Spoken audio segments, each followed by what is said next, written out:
It's an I-35 Showdown this week as the Roadrunners of UTSA make their first ever trip north to take on the Texas State Bobcats. Welcome to tonight's CityWide Network college football telecast on the CW35 in San Antonio and CBS Austin KI TV.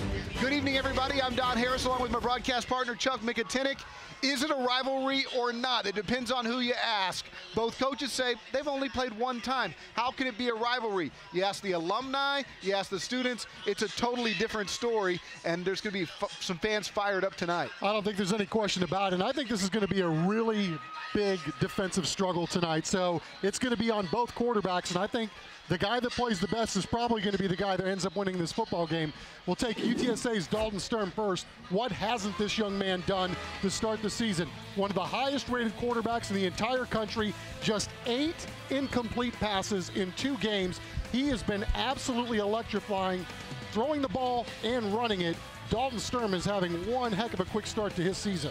And then for Texas State, they've got a dual threat quarterback as well in Damian Williams, who transferred in here from an SEC school. The big question tonight for the Bobcats, who on offense is going to help them out? They're going to have to try to establish the running game. They're also going to have to take some shots downfield. And Damian's coming off his best week of the season so far, and that was a week ago against App State. 2 electrifying quarterbacks, 2 very good defenses. We're going to see some big-time college football here tonight in San Marcos. When we come back, we'll have our San Antonio Express News keys to the game. That's coming up when we come back from San Marcos, Texas on College Football Tonight.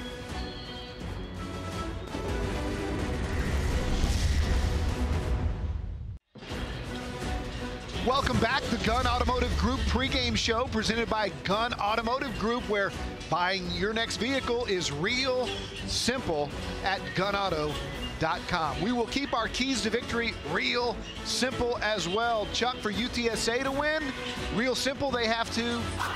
Well, first off, they want to finish drives like they did a week ago against Southern. They were 7 for 7 in the first half, all resulting in touchdowns. And then for their defense, they do not want to give up big plays. They want to keep everything in front of them that Texas State's going to show them tonight. Speaking of the Bobcats, their keys to the game are pretty simple as well. They're going to have to find some offense from somebody other than their quarterback. Who's it going to be? The running back, a wide receiver? Who's it going to be tonight for Texas State? And then on defense, they want to be able to get off the field after 3rd down. All right, it's been sweltering conditions all day here in San Marcos for tonight's game time conditions. They're brought to you by the San Antonio Express News, bringing you the real facts since 1865. Brooke Shoemaker, the 3rd member of our crew, she's down on the field. Brooke, what is it like down there? Thanks, guys. It's pretty warm down here at 91 degrees. You can see the shadows creeping up over here and starting to cool off. Should cool off even more by the second half. A perfect night for some college football with this nice breeze. Should be a great night. We're going to kick it off next. UTSA and Texas State.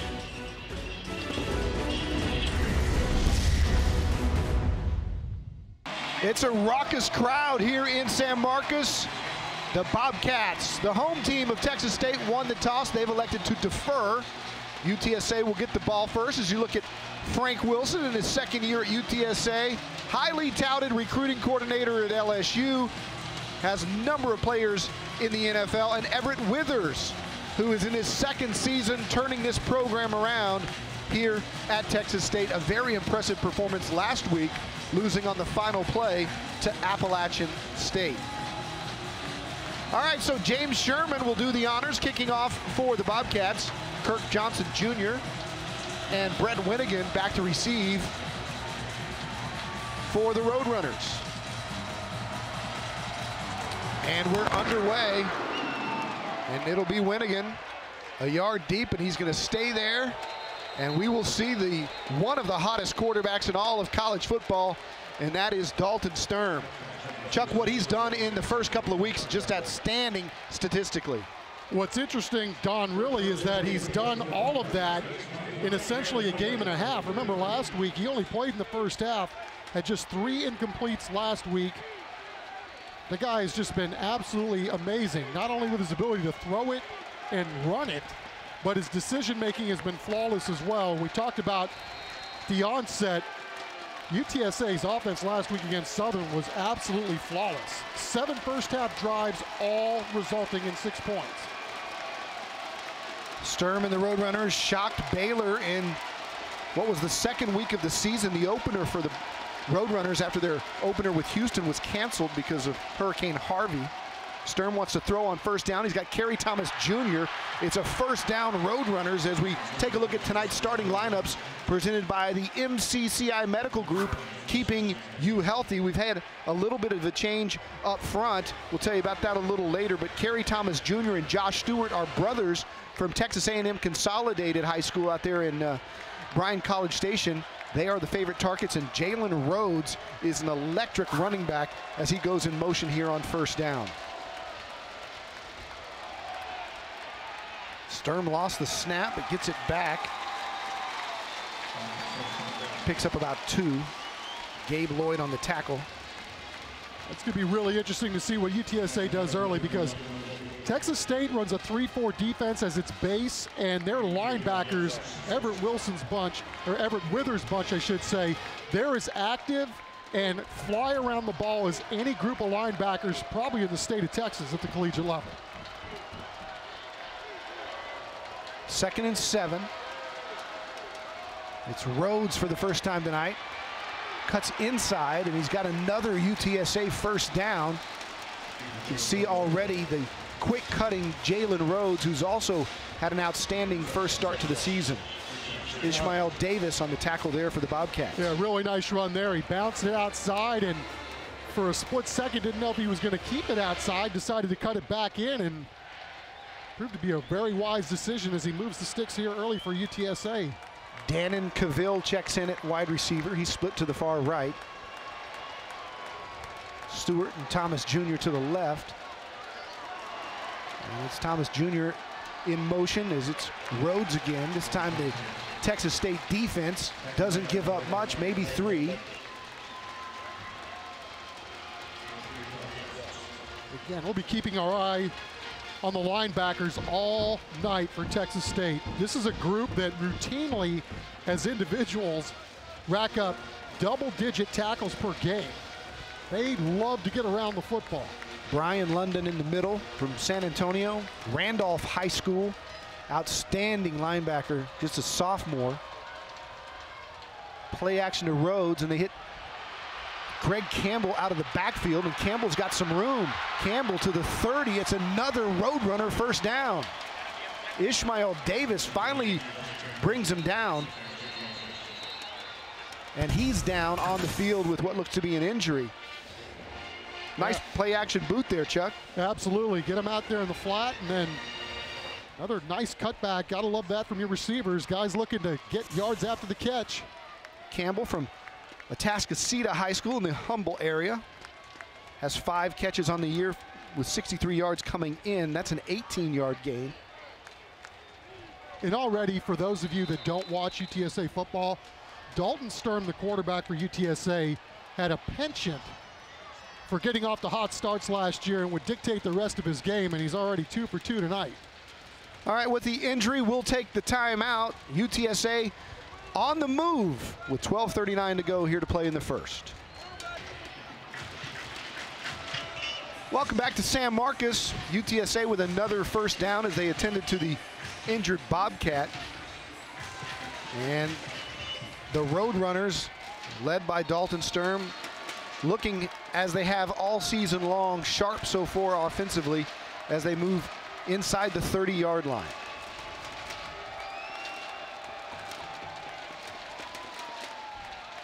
Another hand to Rhodes. He's got more room right up the middle. Nice job by that UTSA offensive line paving the way for him. Frankie Griffin in on the tackle. Yeah, big guys up front doing a good job clearing a hole, and some of the guys pulling, and Jalen Rhodes, I'm sure, thankful for that. We have a change for UTSA. Number 53, Jordan Wright, is starting at left guard. Juan Perez is out tonight. 2nd down at about 5 for the Runners. It's a play action. Sturm unloads it. Rhodes is in the open field inside the 15, finally pushed out of bounds right at about the 8-yard line. Veteran move by the quarterback. You got a blitzer coming right into his face, and that's a good way to beat the blitz. Throw right into it. Jalen Rhodes wide open. Mike, subs.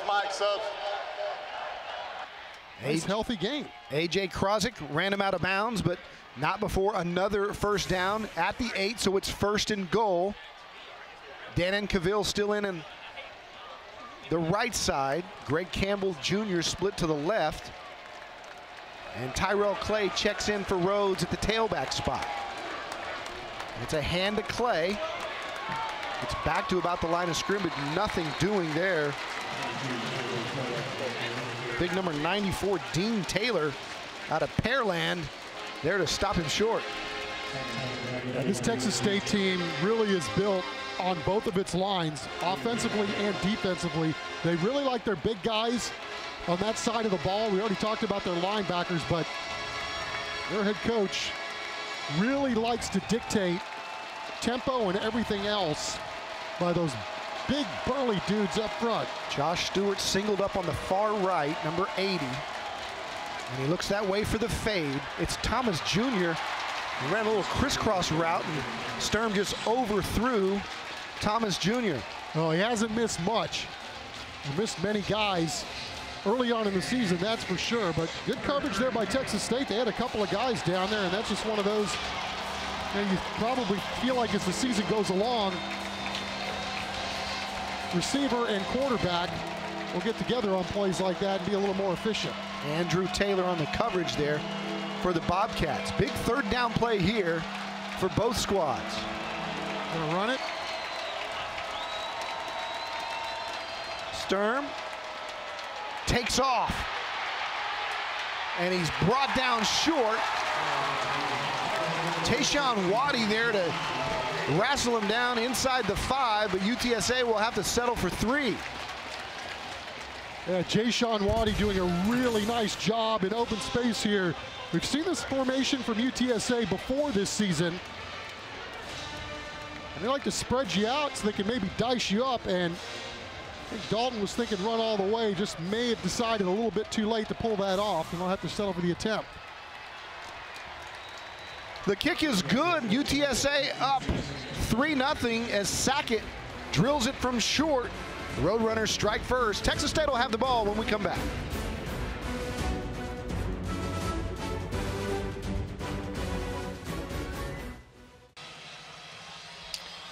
Welcome back. Hey, all of our first half scoring summaries presented by the Wellmaker Law Firm. Choose well, choose Wellmaker. Call 210-828-6033. It's 11 plays, 71 yards. The freshman Sackett kicking that 21-yard field goal to give UTSA the lead at 3-0. And Daniel Portillo will handle the kickoffs for UTSA. By the way, the first quarter of tonight's CSN football telecast is brought to you by Ford. That's been the story of the season, hasn't it, for UTSA? Lots of long drives resulting in points. Jeremiah Hadel from the goal line, and he's drilled right at about the 12-yard line. UTSA's special teams making a play. C.J. Levine, one of the guys there. He had a lot of help. It's one of those I-10 wrecks that Coach Wilson loves so much here on the HEB I-35 Showdown here between UTSA and Texas State. Flag on the play. And both of these teams really over the last couple of years have really made a lot of hay on special teams. Texas State had a penchant for blocking a lot of kicks the last couple of years, and we've seen a lot of UTSA big smashes coming down on kick coverage teams. Here's the call. After the play was over, personal foul, unsportsmanlike conduct on the kicking team, number 82. 15 yards will be added to the end of the run. First down, Texas State. So a little bit of a mental mistake there by Danon Cavill. Wide receiver out of Madison High School in San Antonio. Started his career as an Oklahoma Sooner and transferred back home. That is number 82. First unsportsmanlike conduct foul. I can tell you that's one of those things that Coach Wilson is really going to stew over as well. That was a bugaboo last week. Here's Damian Williams. You see his numbers on the year. He's a dual threat. He can run it and throw it. Thrown 3 interceptions, had some tough competition there at Colorado against the Buffaloes, and then App State here last week. He's going to throw on first down. He's got a guy wide open downfield, and he almost had it right through the hands of his favorite target, Elijah King, out of Santa Barbara. He's got 10 catches on the year. That leads the Bobcats, and they were going for broke on the very first play as we look at our MCCI starters for Texas State. Gabe Schrade, the big tight end, also a favorite target. And they do a good job of rotating two very good running backs. You got Anthony Taylor there, but we'll also see a lot of Robert Brown. Second down and 10. And in the backfield, Josiah Tawaefa with the scoop and the score. Touchdown, Roadrunners. Eric Banks disrupted the play, caused the fumble, and Tawaefa was there to take it 16 to the house. Boy, what a change of events for Texas State. Just narrowly missing on the home run. And then the next play, they botched the snap, and Josiah Tawaefa races in for the game's first touchdown. How quickly was Eric Banks in that backfield? Out of Memphis, Tennessee, had 3 tackles coming in. And boy, he was on top of Williams before Williams knew what he was going to do with it. It just goes back to the play previous, Don. I mean, you got a chance to hit a home run right there. A big play, a nice explosive play to start the game. You don't do it. It comes back to haunt you quickly. Jared Sackett's extra point is good, and just like that, the UTSA Roadrunners are out to a 10-0 lead here with 9:34 to play at Jim Wacker Field in San Marcos, Texas. The Bobcats will have it back when we come back.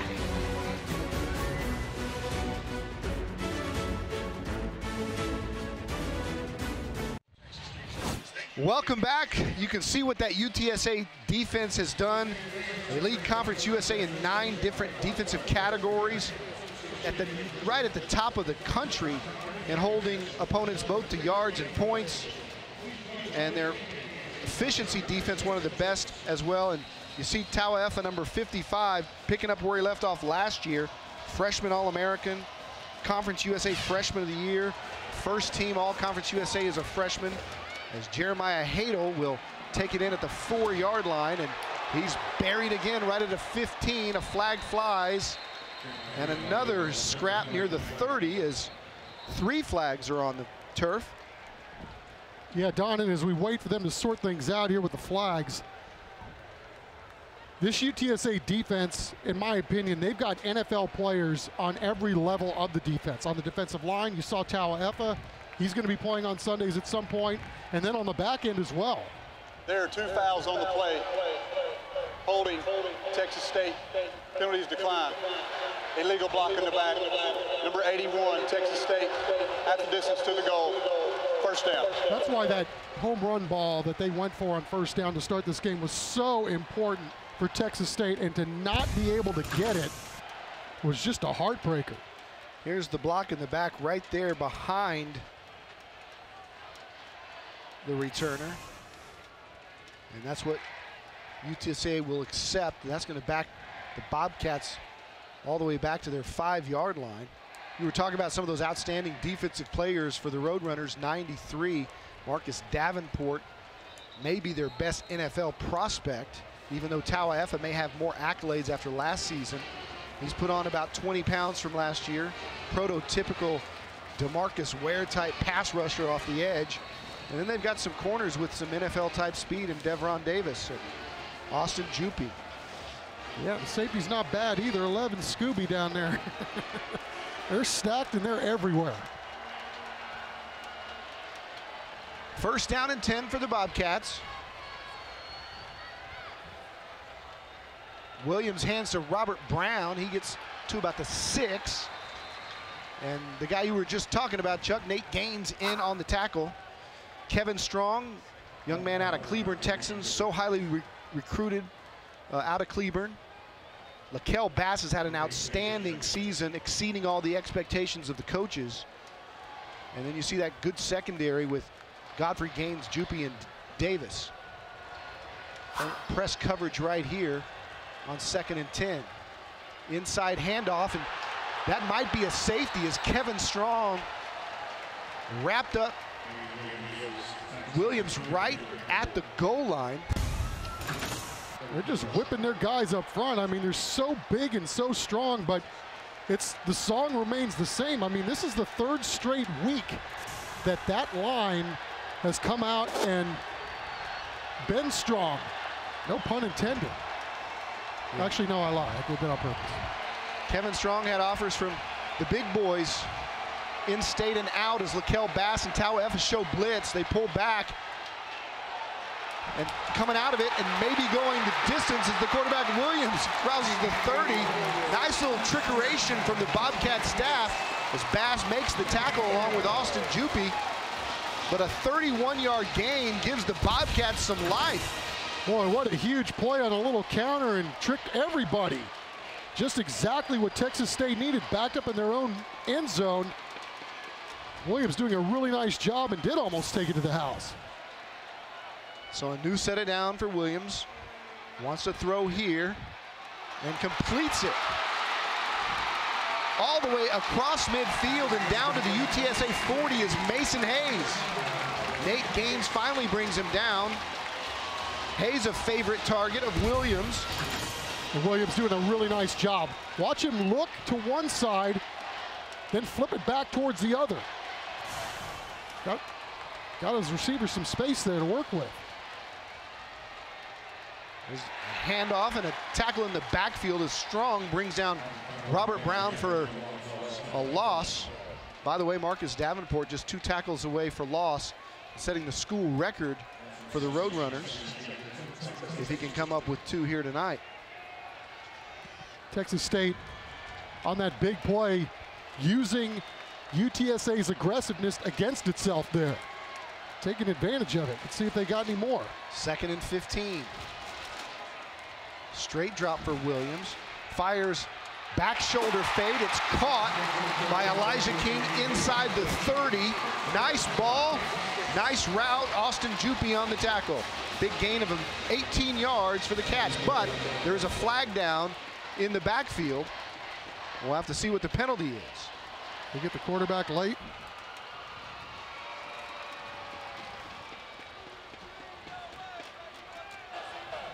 Personal foul, hands to the face. Defense, 92. After this, is the goal. First down. John, Damian Williams coming off his best game of the season last week against Appalachian State. Correction, number 90. This guy's been spot on so far to start this football game. Transferred here as a graduate out of Mississippi State. Much like you think of Trevor Knight from Oklahoma and went to Texas A&M after he graduated. Similar situation here, and after the penalty, Bobcats are inside the UTSA red zone, knocking on the door at the 14. But on that bomb to start the game, he threw that ball off his back foot, laid it in there perfectly, and then those back shoulder throws, those are as tough as they come.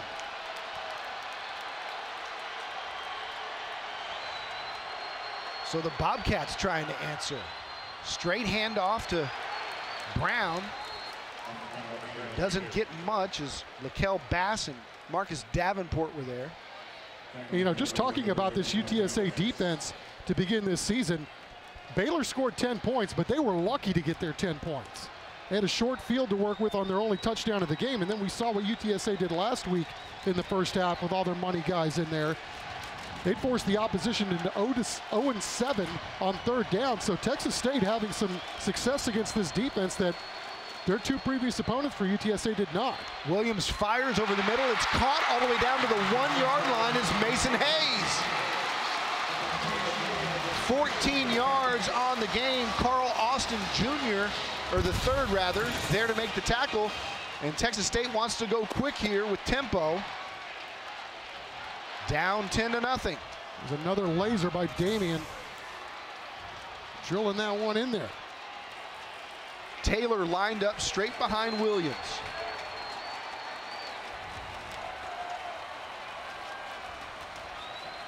They empty the backfield. And now it's Williams on a quarterback sneak. He got close. Did he get in? He did. Touchdown, Bobcats. Well, there's no question it was the Damian Williams show on that drive. doing it with his arm first, then finishing things off with his feet.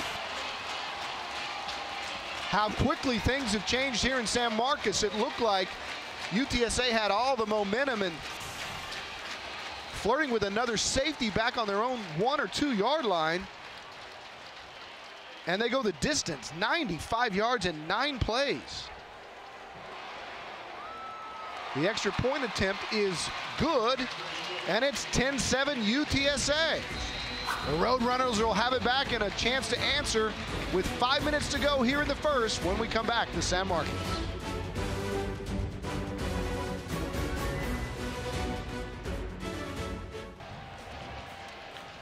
Welcome back. The Texas State drive went 9 plays, 95 yards. Damian Williams going in from a yard out. And again, all of our first half scoring summaries presented by the Wellmaker Law Firm. Choose well, choose Wellmaker. Call 210-828-6033. And just to put that into perspective, that drive, Don, you know, UTSA has held its last 4 opponents to fewer than 300 yards of offense per game. So Texas State not only got back in this football game, obviously that's the most important thing, but they gashed him for almost 100 on that one drive alone. Sherman's kick is going to be taken by Winnigan at the goal line. He's coming out with it. Gets past the 20, around the 22. Taken down around the shoulders and neck. No flag, and it'll be first down for the Roadrunner offense. We talked about UTSA's offense a week ago where they had their starters in. They had 7 drives, all resulting in touchdowns. So hot start tonight. They went down the field, got the ball inside the red zone, but had to settle for 3. And I know that was one of the things that they tried to improve on from week 1 to week 2, from the Baylor game to the Southern game. And I know that will be a point of emphasis tonight to finish off these drives with touchdowns and not field goals. So the Roadrunners will start at their 19, and this is Jalen Rhodes off tackle, breaks a tackle, and stumbles forward to nearly the 30-yard line, a gain of 9, and a great job of keeping his balance by the running back from Rowlett. Jashawn Waddy there on the tackle. Yeah, it's interesting to watch. Jalen Rhodes now he's now the leader of this running back unit. They had Jarvion Williams last year, who's now on the Cincinnati Bengals practice squad, the former Judson star. And the coaching staff just marvels at how Jalen has not only developed as a football player, but also really crafted his leadership ability as well. Sturm wants to run, does, gets a block, gets outside, and gets out of bounds for a first down. A.J. Krozik making the tackle, and Sturm is deceptively athletic. 6'2", he can dunk the basketball 360. He's got quick, great 40 time, great vertical leap. Yeah, and you see something like that. I mean, Texas State did a really good job staying in their zone. He was still able to get it upfield and move the sticks. Here's Sturm, play action, wants to go deep. Has Kerry Thomas. He's got another big gain, and he's tackled there right at about the 46-yard line by Andrew Taylor, but not before UTSA moves the sticks again, a gain of 20. Well, this will be a UTSA team that's also looking for some explosive plays tonight.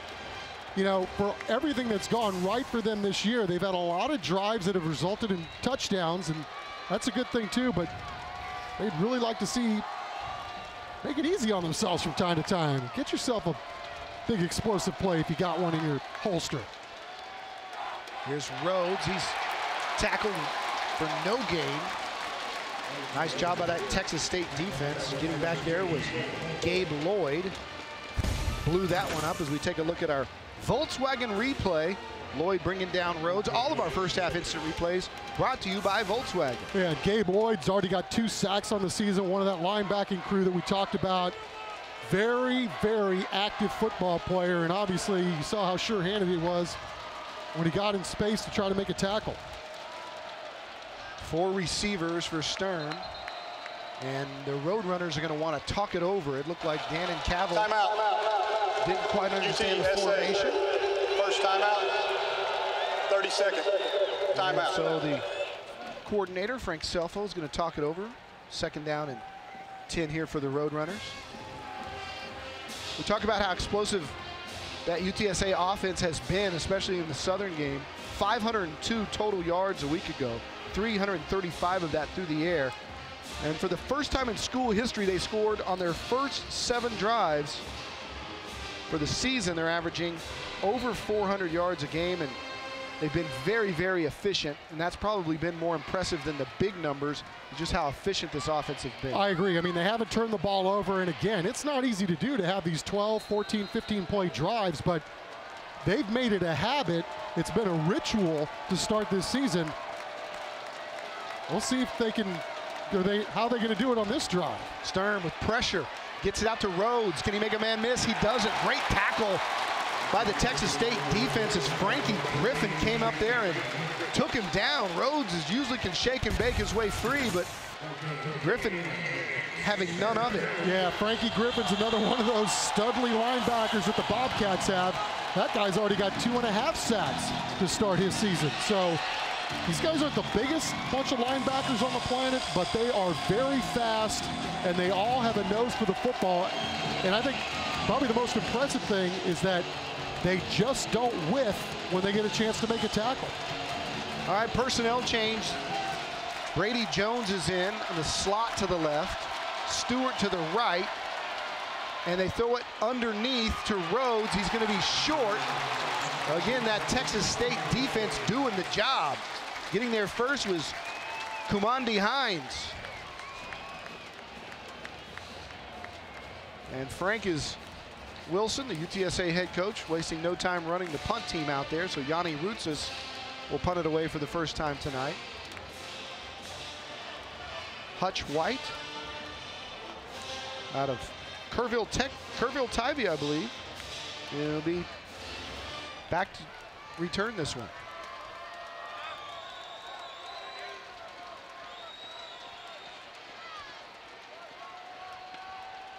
Roots' sidewinder, nice high kick, maybe too good. Into the end zone, and so that's a touchback.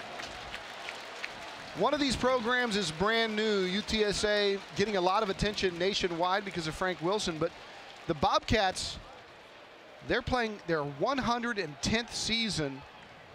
Our own Chuck McIntyre, a alumni here. And Chuck, you remember that first season, don't you? I do. It was like the best decade of my life, the time I spent here going to school. The first game in 1904, of course, those 2 NCAA Division II championships under the guidance of the great Jim Wacker, the late great Jim Wacker, one of the greatest guys I've ever had the pleasure of meeting, and quite honestly, responsible for the coaching tree that permeates this state with D.W. Rutledge, the former Converse Judson head coach who now runs the Texas State Coaches Association, David Bailiff, and the list goes on and on.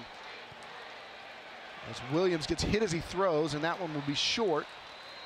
Tyler Coates, the intended receiver, but there was pressure there by that UTSA defense. Yeah, we were talking to Coach Withers earlier this week, talking about, you know, where he's at in the process. And last year was his first year, obviously, here at Texas State. It was a little tough in terms of wins and losses, but yeah, he's changing the culture every day here, and it's like he's told us for 2 years running. It's like we didn't ask kids to leave. They kind of left themselves. We've set the standard pretty high here, and we expect guys to get with the program. And if they don't, they're not going to be here. Option pitch to Taylor. Short of the first down, but a nice gain. Tawa Effa there to bring him down. You like how Texas State's kind of mixing things up and giving UTSA a lot to look at here in the early going. And Mason Hayes, who's had a couple of great catches so far, is down and doesn't want to get up. Second injury of the night for the Bobcats.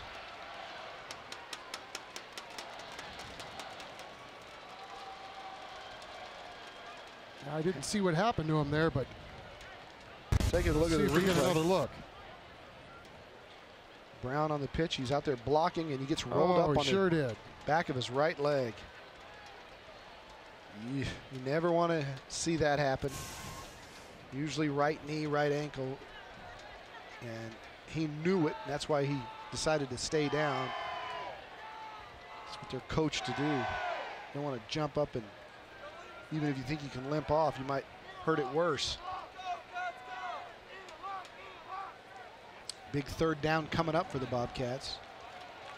Yeah, you were talking a little bit about the transformation of this program. Everett Withers has a fantastic resume. He's coached at all areas of football, including the NFL. He's with the Titans for 6 years. He played for Mack Brown at Appalachian State, and then coached for Mack Brown at the University of Texas, a defensive specialist, a longtime defensive backs, and then defensive coordinator. And he came in here and put his stamp on this program right away.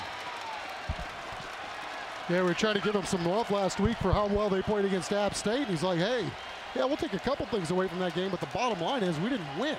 So, you know, that's obviously first and foremost, and he knows that's the thing that means the most, but they're not relenting here at Texas State. Coming off the edge and incomplete with, again, good pressure by Marcus Davenport. And more pressure on the quarterback. UTSA has really done a nice job getting in that backfield so far to start this game. And Banks is having a player of the week type ball game already, and we're just early on in this football game. Brady Jones back to receive the punt. Marcus Ripley doing the honors for the Bobcats. Nice spiraling kick, running Jones all the way back, and this one's going to take a Texas State bounce, and watch out, this one's going to be down right at the 1 yard line. Oh my goodness. 69 yards on the punt, and that's as good as you can do it. Nice job on the back end too, and I don't blame Jones. I mean, that's one of those, if you don't feel like you can catch it, it's better to let it go. And the punter doing a really nice job tilting the field, to say the least. And Jashawn Waddy, smart enough to stay right there short of the goal line. UTSA is going to have to go 99 if they want to put this one in the end zone. Fires up the Bobcat faithful here. Terrell Clay in at tailback instead of Rhodes. And Sturm calling an audible. 31 seconds to play in the first quarter. It's Clay, gets out, and he gets about 4. Yeah, if nothing else, he got his squad some breathing room. That didn't look like it was going to go for anything. Clay doing a really nice job finding a small little crease there. At least Texas State, I'm sorry, beg your pardon. At least UTSA doesn't have to snap the ball in their own end zone. Brian London in there on the tackle. Leads the Bobcats in tackles. And Texas State, I believe, wants a timeout. That's going to be the end of the quarter. All right, so after one, we've got a good one here. UTSA 10, Texas State 7. We're going to the second quarter when we come back.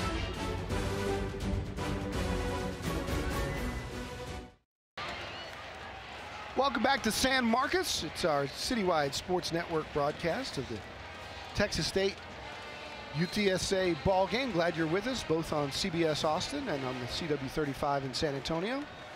As we start the second quarter of action, UTSA with a 2nd down and 6. Terrell Clay in at the tailback spot in front of Jalen Rhodes on this series, and he's got the ball and he pops it across for a 1st down. Down to about the 13-yard line. Gabe Lloyd brings him down, but again, the sticks move for the Roadrunners. Nothing fancy schmancy about that one. Just power football right up the A-gaps. We talked about this offensive line and how it's improved from last year. They're a veteran group now, and look at some of those big guys just clearing Bobcats out of the way. Steamroll. Yeah, the big uglies doing the job for UTSA here in the first half. Texas State shows blitz. Instead, they hide the Clay up at the middle again. Another good gain. 5 or 6, if not more, before he's brought down there. Tackle that time was Foster Hilborn. We talk about the guys up front week after week, and it starts with Austin Pratt in the middle, but Stephon Beard, the coaches were talking about how wonderfully he's come along. We talked about him having a rough camp, but he's really stepped it up. Josh Dunlop and company. Some of these guys are really starting to do the job and not only protecting their quarterback, but giving their guys something to run through. Rhodes back in at tailback. It's play action to him. Sturm throws it out to Kerry Thomas. And again, he can't make a man miss, as those Bobcats are great tacklers in the open field. Frankie Griffin's done it now twice. Once to Rhodes and once to Kerry Thomas Jr. Good open field tackling. Good job, play action there, and Dalton just rolling to his right. Little simple dump off pass, and KTJ doing just enough to lunge forward and get his team a fresh set of downs. 1st and 10 for the Runners.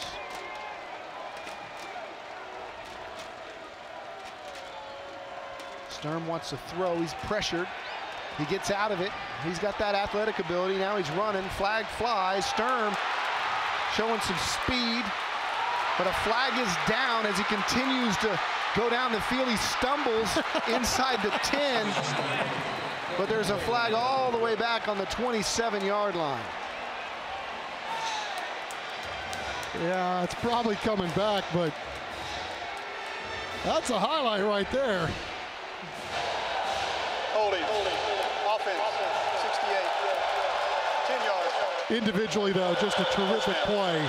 Sure don't have to tell you at home, because Texas State had a guy coming on a stunt, and just Sturm's athleticism makes this happen. And then, you know, that's the great thing about some of these plays. You see guys that don't quit. I mean, Greg Campbell Jr., look at number 10, was throwing a block for about 40 yards on that play, and the turf monster got him.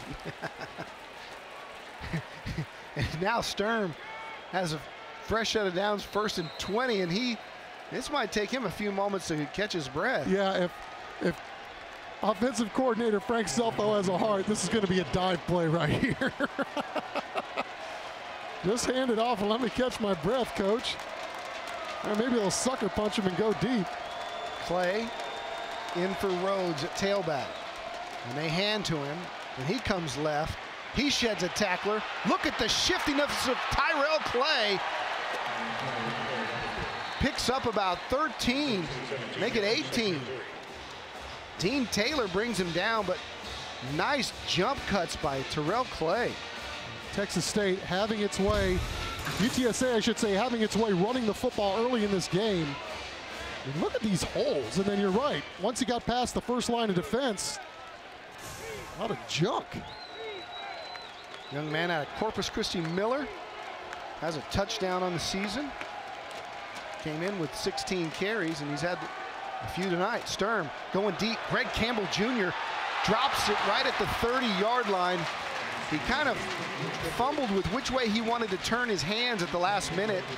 Jayshawn Waddy on the coverage, and Campbell kind of fought the ball there and couldn't quite hang on. Yeah, he fought the ball and the ball won, but just a great play design. The pocket really holding up well. Tyrell Clay making a nice read from his running back position, picking up the blitz. And Dalton Sturm had a really nice lane in which to let that ball sail through the air, and he did not miss. Right on target.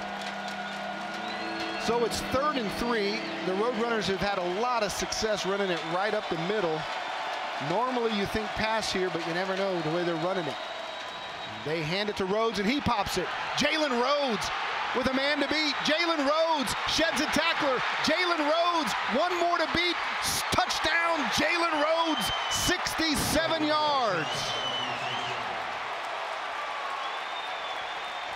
Unbelievable speed to shed 3 or 4 tacklers and head to the house. Oh, look at the head and shoulder fakes, and then once he get in the open field, nice little stiff arm, then breaks another tackle.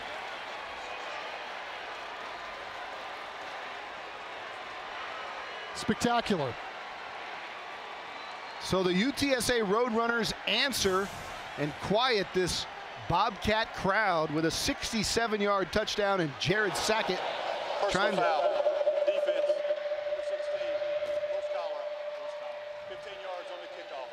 add the extra point, as we heard from our official about a personal foul that'll be applied on the kickoff. He took him down, but he did not grab him by the horse collar, because that's what I was looking for at the end of that. Oh, well. Sackett's extra point is up and good. It's 17-7 Roadrunners, and they'll move it up 15 before they kick it off. Great run by Jalen Rhodes. Great football game here in San Marcos, Texas. We're coming back with more after this.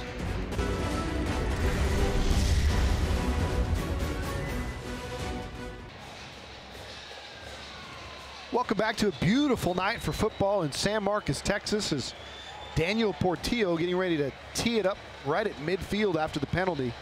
Jeremiah Hadel and Anthony Smith back to return. This is an interesting situation for the special teams. You can easily kick it out of the back of the end zone, but they may want to see if they can plug him down in there. Nope, he will instead kick it into the seats, and that's where Texas State will have it when we come back, is these two teams scrapping at the end of all these plays, playing to your whistle and playing through the whistle. Yeah, not a lot of love between these two schools. No. You could talk about the football programs, and it's not much of a rivalry there, obviously, with only one game previous to this one under its belt. But, hey, the schools have been around for a long time, and it has been really interesting following the rivalry on social media. It's been fun, to say the least. Some very creative people out there. Amen. Hey, by the way, the second quarter of tonight's CSN football is presented by Lexus. And we hope it's as good as the first quarter was. 17-7, Roadrunners on top.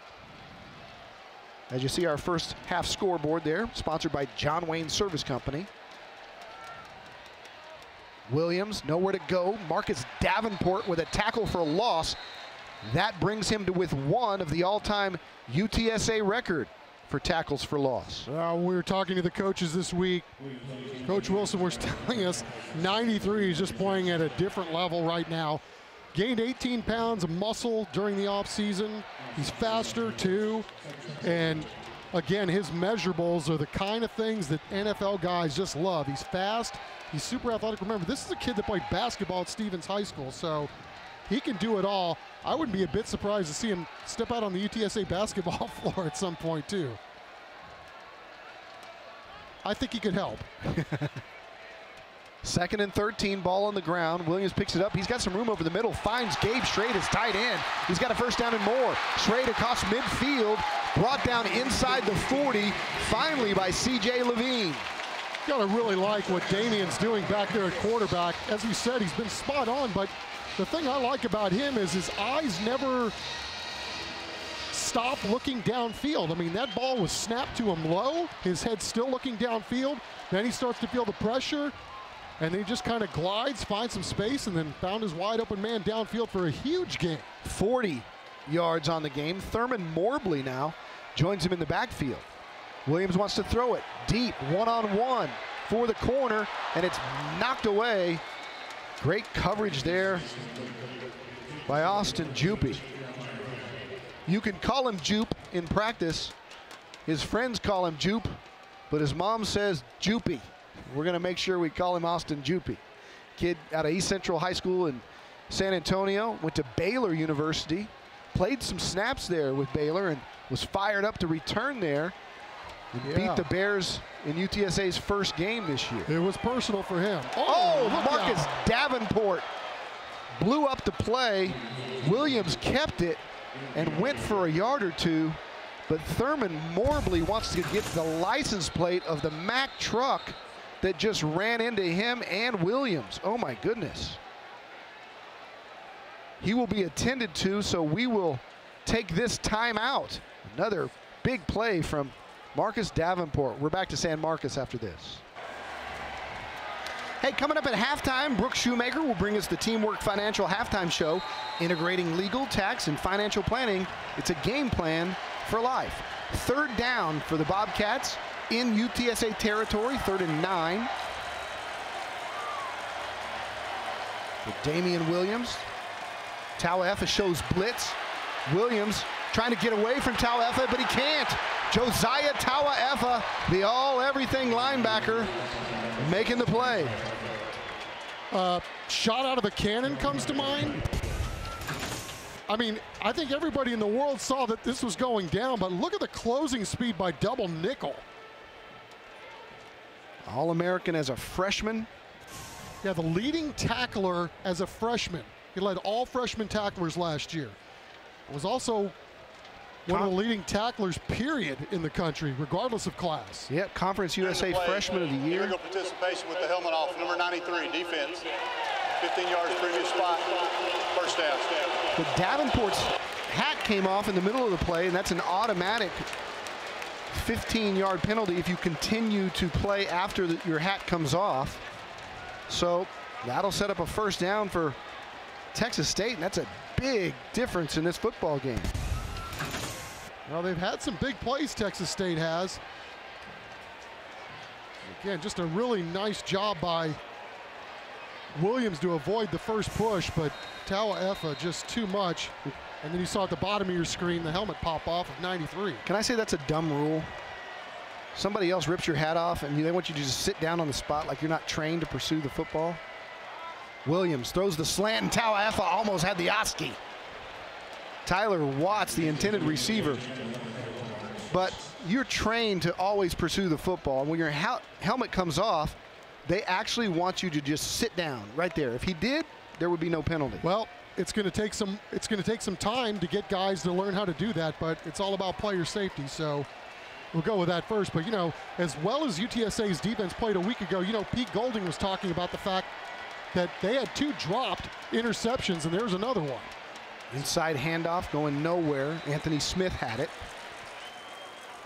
So that'll be one of the things that Coach Golding will have a talking to with his fellas during their film study this week.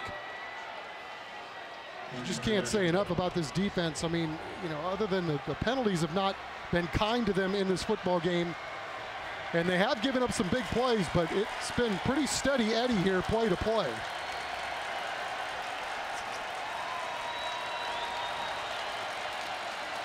Third down and 12.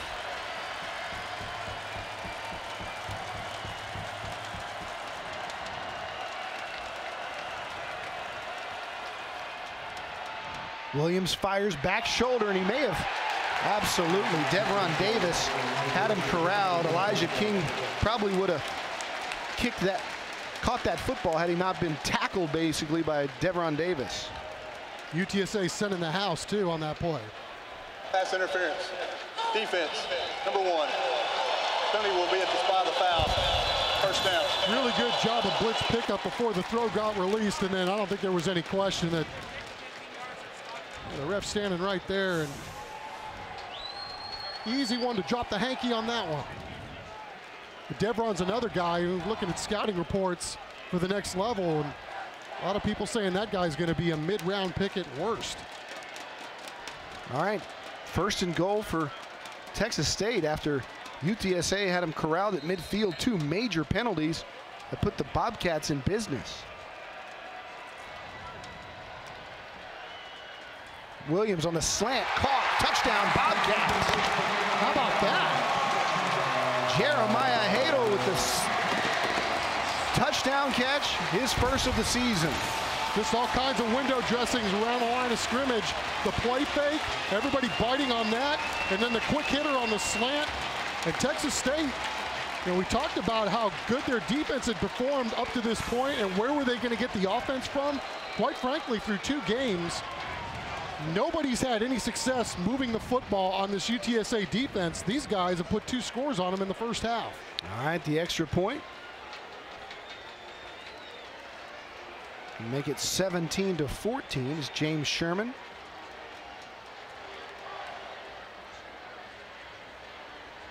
And his kick is good. It was a knuckleball low and hard, but it got through.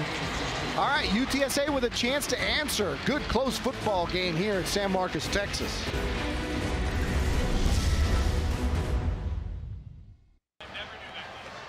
All right, we're in the second quarter. It's 14 Texas State, 17 UTSA. This is only the second time these 2 teams have come together or have matched up, and it's already been a very intense game, especially with this I-35 Showdown trophy. Now, although UTSA is the favored team, the atmosphere is very intense, and it's been a really close game so far. Yeah, all right, thanks, Brooke. Yeah, the coaches may not think it's a rivalry yet, only with 1 game between them, but Try telling that to the fans on social media this week. That lived up to all the hype. James Sherman kicking it away. Yeah, I did my best not to partake, and it was tough. That one's going to go out of bounds. A flag will fly, and UTSA and Dalton Sturm will come out with 8:21 to go in the half, up by 3. Out of bounds. 43. Ball will be placed at the 35-yard line. First down. Feedback sounds like one of the concerts Chuck goes to. Oh, my stuff's clean, bro. 35-yard lines where UTSA will take over after the penalty. Talked about the great job that the UTSA offensive line has done, and surprisingly, if you're a Roadrunner fan, Texas State's put up 2 touchdowns in the first half after some big penalties kept that drive alive, and now the Roadrunners will try to answer to create some distance. Clay is again in the backfield. He's got the carry, and UTSA continues to have success right up the gut. A.J. Krozik with the tackle. Again, yards per carry in this football game for UTSA. As much as I know they'd like to have some big plays downfield, it's just hard not to keep just pounding the rock, because they are really just getting such a push off the snap. 2nd down and 4, a dream for every coordinator, as Clay picks up another first down, getting to midfield, and it's the same old song. Cordell Rogers there to bring him down, but not before another first down by the Roadrunners. They're really starting to rack up the yards on offense here, especially on the ground. Texas State, though, has been countering with yards through the air. Devin Rothrock in at the H-back position behind Shaq Williams on the left side, and Clay will join them over there. Sturm empty, fires the slant, and it's incomplete. Good coverage on Josh Stewart, the intended receiver. He was blanketed. Yeah, it looked like some contact. Andrew Taylor over there, yeah. But no call, play on. If you can cover up number 80 by yourself, you're doing a heck of a job. Stewart had one of the best catches in all of college football a year ago at Aggieland with a one-handed touchdown grab that made the SportsCenter top 10 list. Big target split to the bottom of your screen on 2nd and 10 for Sturm. Instead, he throws it out of the backfield to Clay. Clay gets to the corner. Nice gain, short of the first down, into Texas State territory. Gavin Graham brought him down inside the 45. Yeah, the young man from Air Force Prep really doing a nice job out there. That was his responsibility, and he was able to make a really nice play and keep UTSA from picking up the first down, forcing 3rd down here. This might be 2-down territory for the Roadrunners right here on 3rd down. Maybe be thinking they might go for this on 4th if they don't get it here. It's Sturm all the way on a quarterback keep. He gets to the stick. It's going to be close where they spot it. Flag flies. There is a penalty marker down.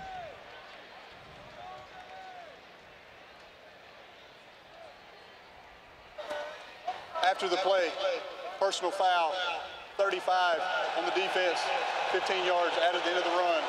First down. Correction, number 30. Number 30. That penalty on Nicholas Daniels. As Jalen Rhodes comes back in for Clay. And this is one of those 15-yarders that'll not only give UTSA a first down, but put them in business. Yeah, we've seen a lot of those 15-yarders so far in this football game, and they are. I mean, that's one of those things that help tilt the field position in your favor.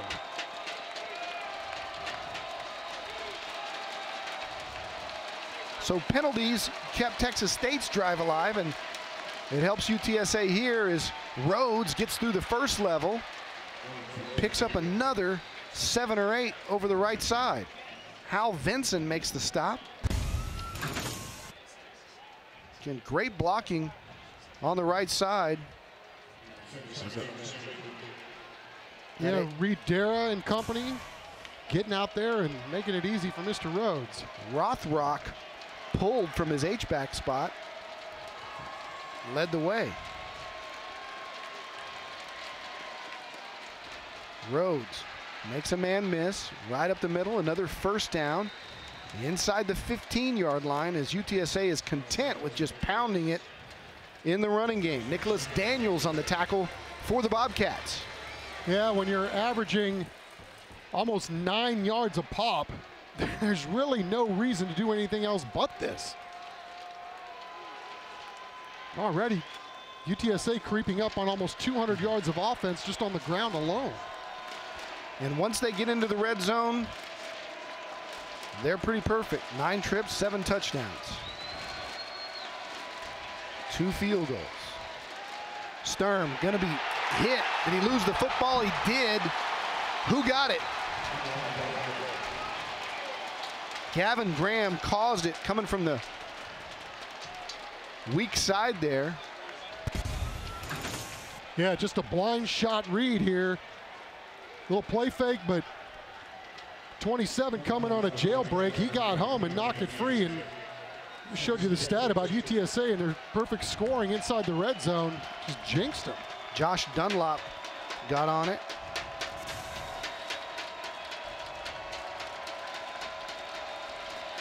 Second and 15. Clay in the backfield now. Sturm, the fade, deep ball to the end zone, incomplete. No flag. Yeah, there's one down. There is? Yep. All right, we're gonna have pass interference against Texas State. I didn't see it. Oh no, you saw it. You just didn't see the flag. Right, that's what I mean. I didn't see the flag.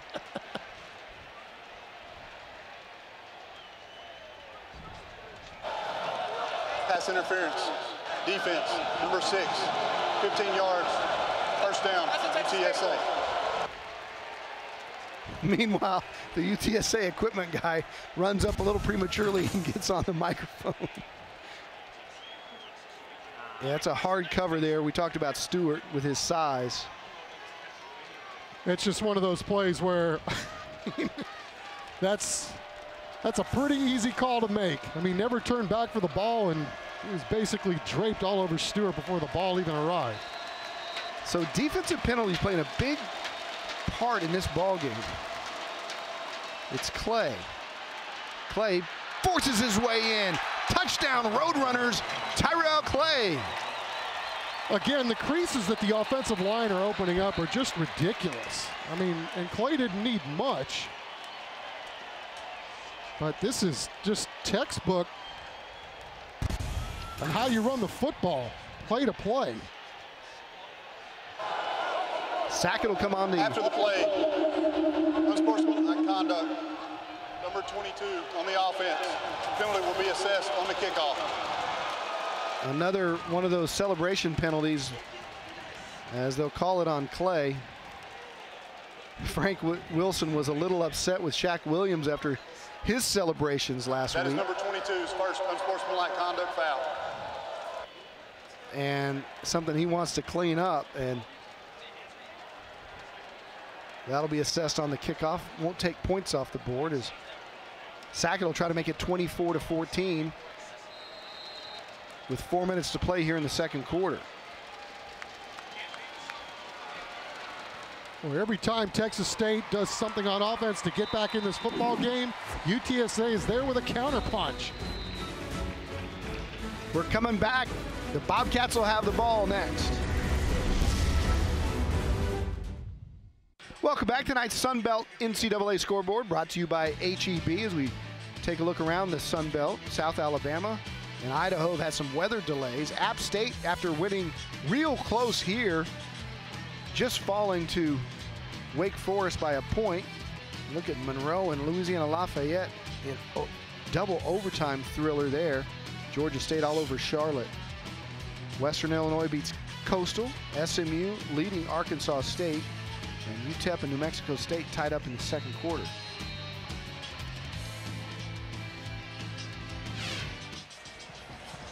Daniel Portillo all the way back at his own 20-yard line to kick it away to Anthony Solis. That's going to be Jeremiah Hadel. Scored a touchdown in this game. He gets to the 35, but a nice job by the Roadrunners special teams unit to keep it inside the 35. Laquel Bass, as usual. Laquel Bass, one of those guys who has really exceeded expectations. Coaches told us that on the conference call today. Young man out of St. Louis, Missouri. Played a lot of snaps for this football team, mostly as a backup, but all of his experience really starting to pay off this season. Yeah, it's hard to, or it's easy, I should say, to overlook some of the linebackers that UTSA have. They've got some good ones, but you got 55 there in the middle. Sometimes he's going to take the spotlight, not by his own doing, just because of how well he plays. Run it in inside, and it's Bass in on the tackle for a loss. And it's no ego with these guys, too. I mean, they're all happy that some of these guys are all enjoying some success, and got a chance to see some of their personalities this week. Brooke doing a good job talking to some of these players, and found out that Josiah can not only play football, he's a pretty darn good singer as well. Jontavius Mosley in at the corner spot there after Davis's penalty on the last drive. They're high on Mosley. Speedy recruit. Williams throws it underneath. It's caught and tackled right there. A nice job after Elijah Roger got it by Andrew Martell, who was all over the field last week against Southern. Yeah, just a really good job of staying home. And, you know, UTSA has gotten creased on a couple of plays where guys have not been in the right spot, but Martell doing a really nice job, not only staying at home, but then closing and making the tackle. Game clock to 3:06. 3:06, please. 30-second timeout.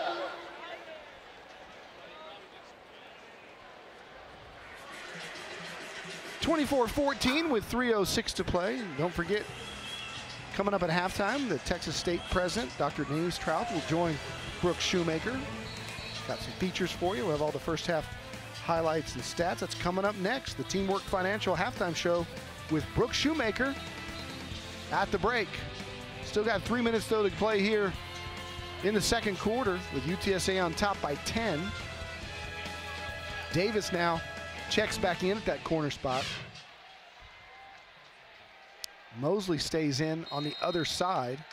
So Juppie is out right now on the corner. Tawa Effa drops, showed blitz. He's trying to run down the ball carrier, misses the tackle, and going all the way inside the 50 is Anthony Taylor inside UTSA territory. And inside of 3 minutes, the Bobcats are on the move. CJ Levine finally pushed him out of bounds. Yeah, huge play picking up the sticks right here. This little sidearm dump-off pass, and Tawa Effa had a long way to go to make that tackle, but nice cutback there too. Nate Gaines had a hard time getting him down. Williams hands it off. Again, good running room for Taylor. And coming up to make the tackle is Carl Austin III. You see the irony of Carl Austin being from Austin? Or is it just me?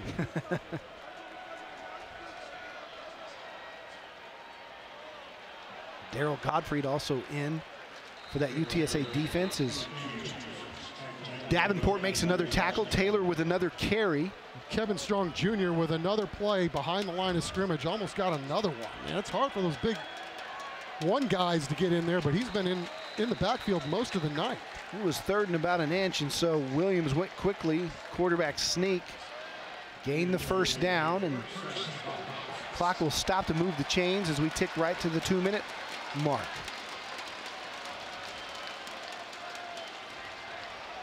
Bobcats would love another score before halftime. Trying to draw the UTSA defense offside and now get another play call. Got a chance to take a shot downfield if they want it. He takes one over the middle, and it's bobbled. And that gave the young man Gottfried from San Antonio enough time to get over there and knock it loose. Dennis Johnson, the intended receiver, but Daryl Godfrey out of O'Connor High School made sure he wasn't going to get a second shot at it. Well, Williams has been spot on tonight for the most part, but that's tough right there. And you throw the ball on a slant behind your receiver and he's going full speed. That's a tough one to reel in. So 2nd and 10, trips to the left-hand side for Williams. Anthony Smith in the backfield with him. He gets hit as he throws, and it's incomplete. Guess who? I got nothing. Marcus Davenport. Really, it's not just against Texas State. It's all season long. He's been a men among boys. He'd be doing this against the Green Bay Packers. I mean, it's just one of those guys. Really, Texas State doing a nice job on that, picking up the blitz, and Davenport just did a little stunt and got a free shot on the quarterback, and trust me, he's going to remember that one. Big play here for Texas State. 3rd down and 10. As Williams has time, fires over the middle, and it's almost intercepted. Daryl Godfrey again had a shot at it. Good coverage, and it'll set up 4th down, and Texas State will have to punt it away.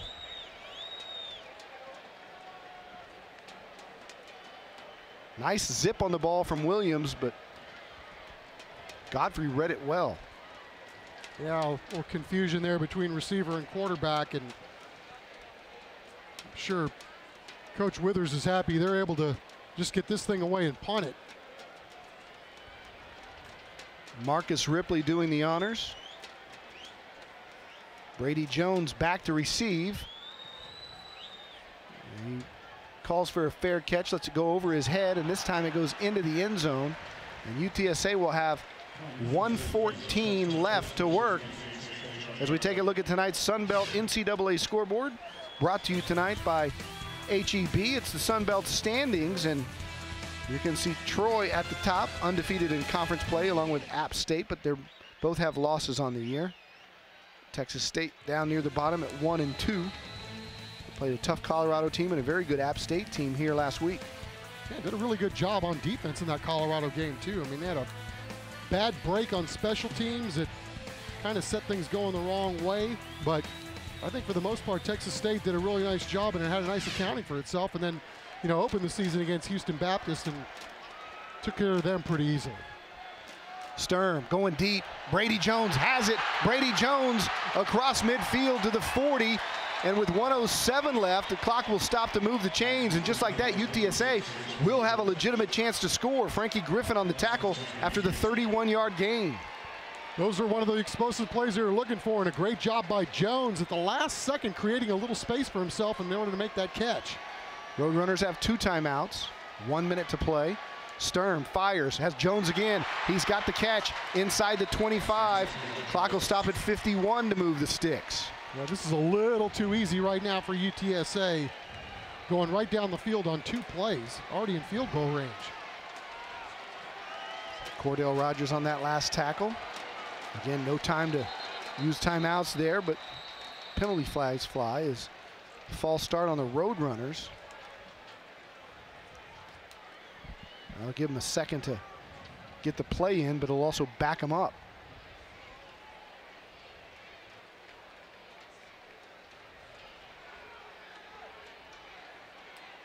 False start. Offense, number 74. 5-yard penalty. UTSA will use a second timeout to save 10 seconds on the clock. This will be a 30-second timeout. All right, so UTSA burns the timeout because they were going to go on the wine there, so that'll save 10 seconds. They'll take a 30-second timeout. We'll keep it here. UTSA's third and final timeout. So now they've got to really be careful managing this clock. Got no timeouts left, 41 seconds left to go. You know, the world is still kind of your oyster. I mean, you can still play for 3 here, use the entire field. Just have to be very efficient as an offense. As soon as you get to the line of scrimmage after you move the sticks, if you do pick up a first down, you got to get up there and be able to spike the football. So UTSA is out of timeouts. And we'll see how they decide to roll with this, because, you know, we've seen it so many times. The other team, the team on defense, is so worried about just trying to keep the other team from getting a decent field goal shot, that you could give up a home run right here and get yourself on the wrong end of 6 points. Plenty of time to work with. Ball spotted at the 28, 41 ticks left. And Reed Dara getting the blocking call from Sturm, who fires again. Fade. Kerry Thomas Jr. had to go back for it, incomplete. There'll be 35 seconds to go. And it'll be second down at about 14. Yeah, really good coverage there. They had a lot of guys going on deep balls, and they kept Josh Stewart underneath, who was wide open.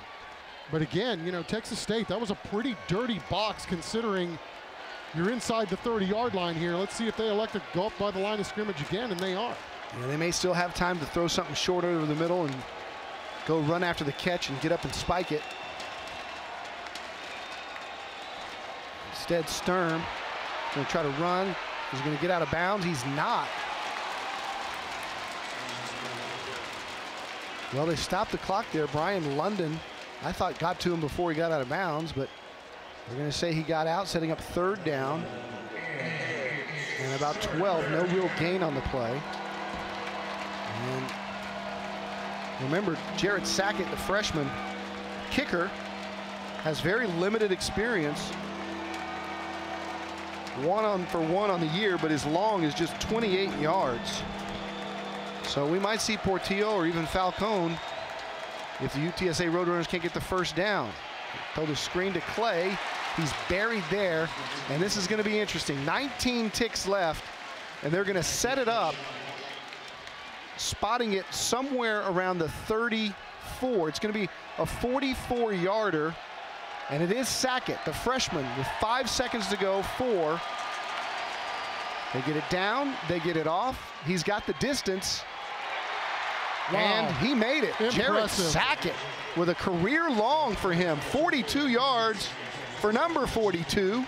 And UTSA executes that special teams transition with no timeouts perfectly to end the half. And they lead it 27-14. That's good stuff right there. Good coaching. Be good in a fire drill, I would imagine, at the old dorm. Saw the Patriots do that the other night, and it was just a beautiful thing to watch. You see teams botch it so much when you don't have a timeout, but you could see that transition. They were coached so well to run on there, set it up, and get it off, and the young man with the pressure split the uprights with it. Let's head down to the sidelines. Brooke Shoemaker to kick off our halftime show. Brooke? All right, Coach, very physical first half. How do you feel about your team's performance? I think we did some good things. We knew it would be an emotional game. They would come out really enthused about playing. We wanted to match their intensity. It's been a hard-fought first half. What we expected it to be.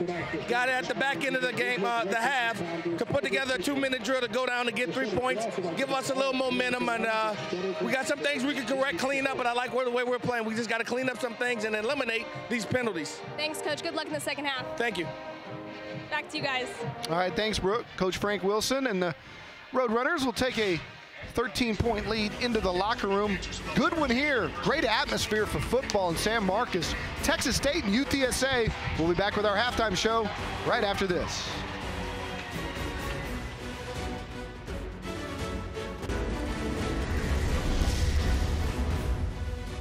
Welcome back. UTSA on top of Texas State, 27-14. Let's head down to the sidelines. Brooke Shoemaker catching up with Texas State coach Everett Withers. Coach Withers, it was a very intense first half of the game. What are going to be the keys coming out to stop the UTSA offense in the second half? Well, we got to find a way to stop the run. They're beating us up front pretty good, really on both sides of the football. And we have to find a way to shut down the inside run and be able to run the football ourselves. And you're right, it's an intense first half. So we got to come out and bring the intensity in the second half. Awesome. Good luck in the second half, Coach. All right. Thanks, Brooke. Sunbelt NCAA scores this evening, sponsored by HEB, as we look at some more of the scores around the league. App State, as I said, lost a close one to Wake Forest. Indiana, big over Georgia Southern. And on the left side, Idaho and South Alabama still playing after a delay. Great one between Monroe and Lafayette, 2 overtimes. Troy leads Akron in the 4th, and Georgia State shutting out Charlotte. Also around the conference, Western Illinois, big over Coastal. SMU leads Arkansas State 30-14 in the third. And New Mexico State now has gone in front of UTEP as they play on in the second quarter. Daniel Portillo getting ready to tee it up for the Roadrunners. Jeremiah Hadel and Anthony Smith back deep to receive for the Bobcats. So Texas State will get the first shot at it offensively as we return to play. Weather's cooled down, nice breeze, great night. Here we go with the second half.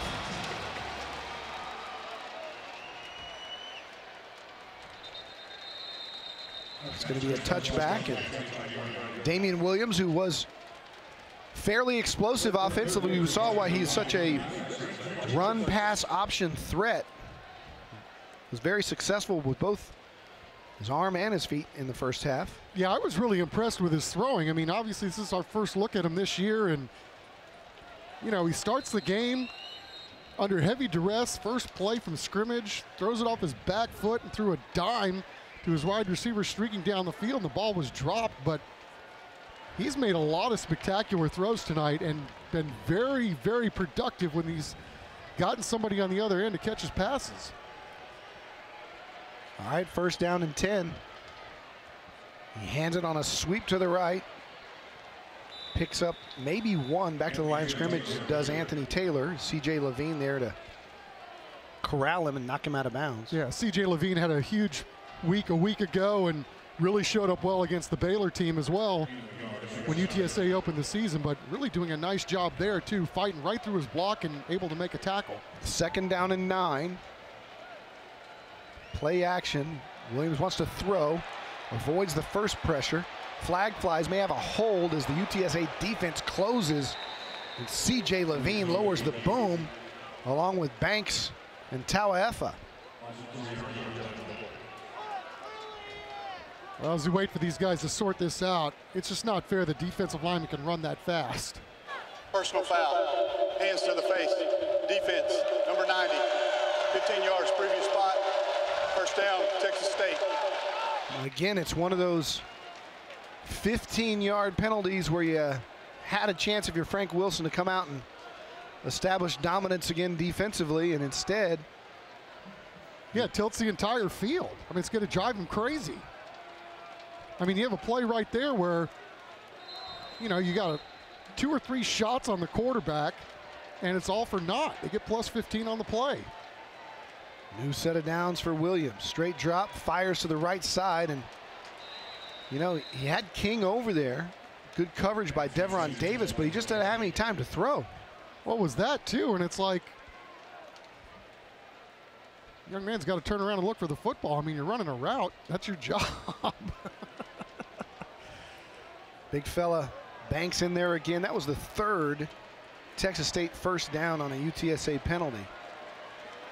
Second down and 10 from the 41.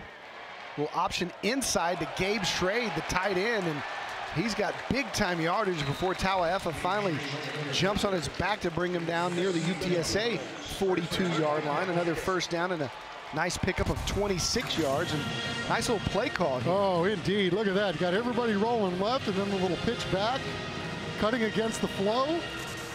Well, I'll tell you what, Texas State has had some really big explosive plays in this game, and most of them have led to points when they've gotten them.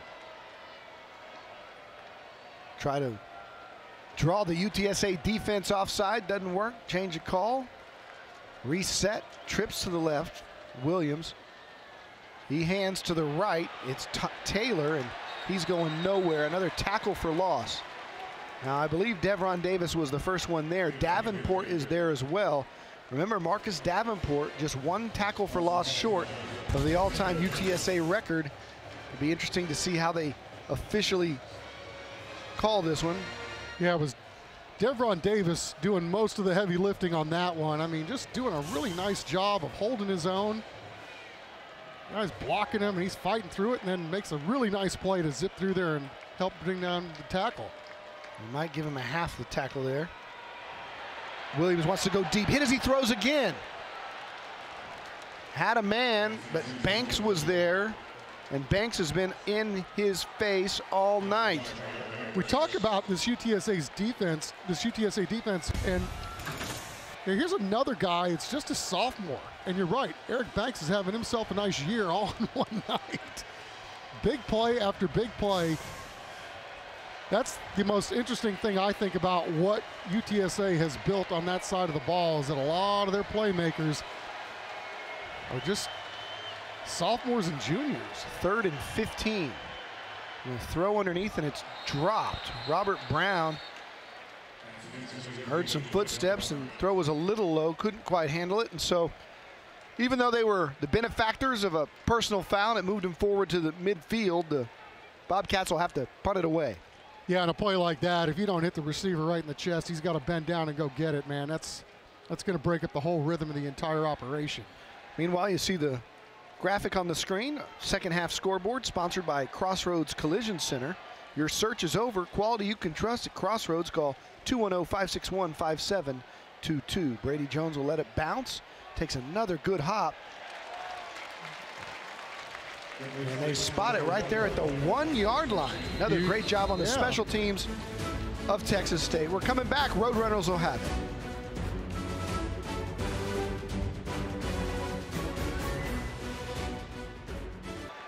We're back with UTSA, the football on their own 1-yard line, a 27-14 lead in tonight's 3rd quarter of CSN football, brought to you by Toyota. As UTSA in the shadow of their own goalpost. Sturm turns and hands, and as good as that offensive line has done tonight, they're comfortable giving it to Rhodes, and he does punch it out for about 1.5 yards. Sammy Awad with the tackle, and Chuck, that dominance of that offensive line is foreign to what Texas State fans have seen so far this year. Oh yeah, I mean, coming into this game, Texas State was ranked 12th nationally against the run, giving up fewer than 90 yards per, and they got gashed for 171 in the first half. Sturm flirting with disaster, rolls out and throws it away, and that'll set up 3rd down and about 8. This is exactly what they wanted. Get them in 3rd and long and backed up after the great play on special teams. And coaches will talk about this all the time.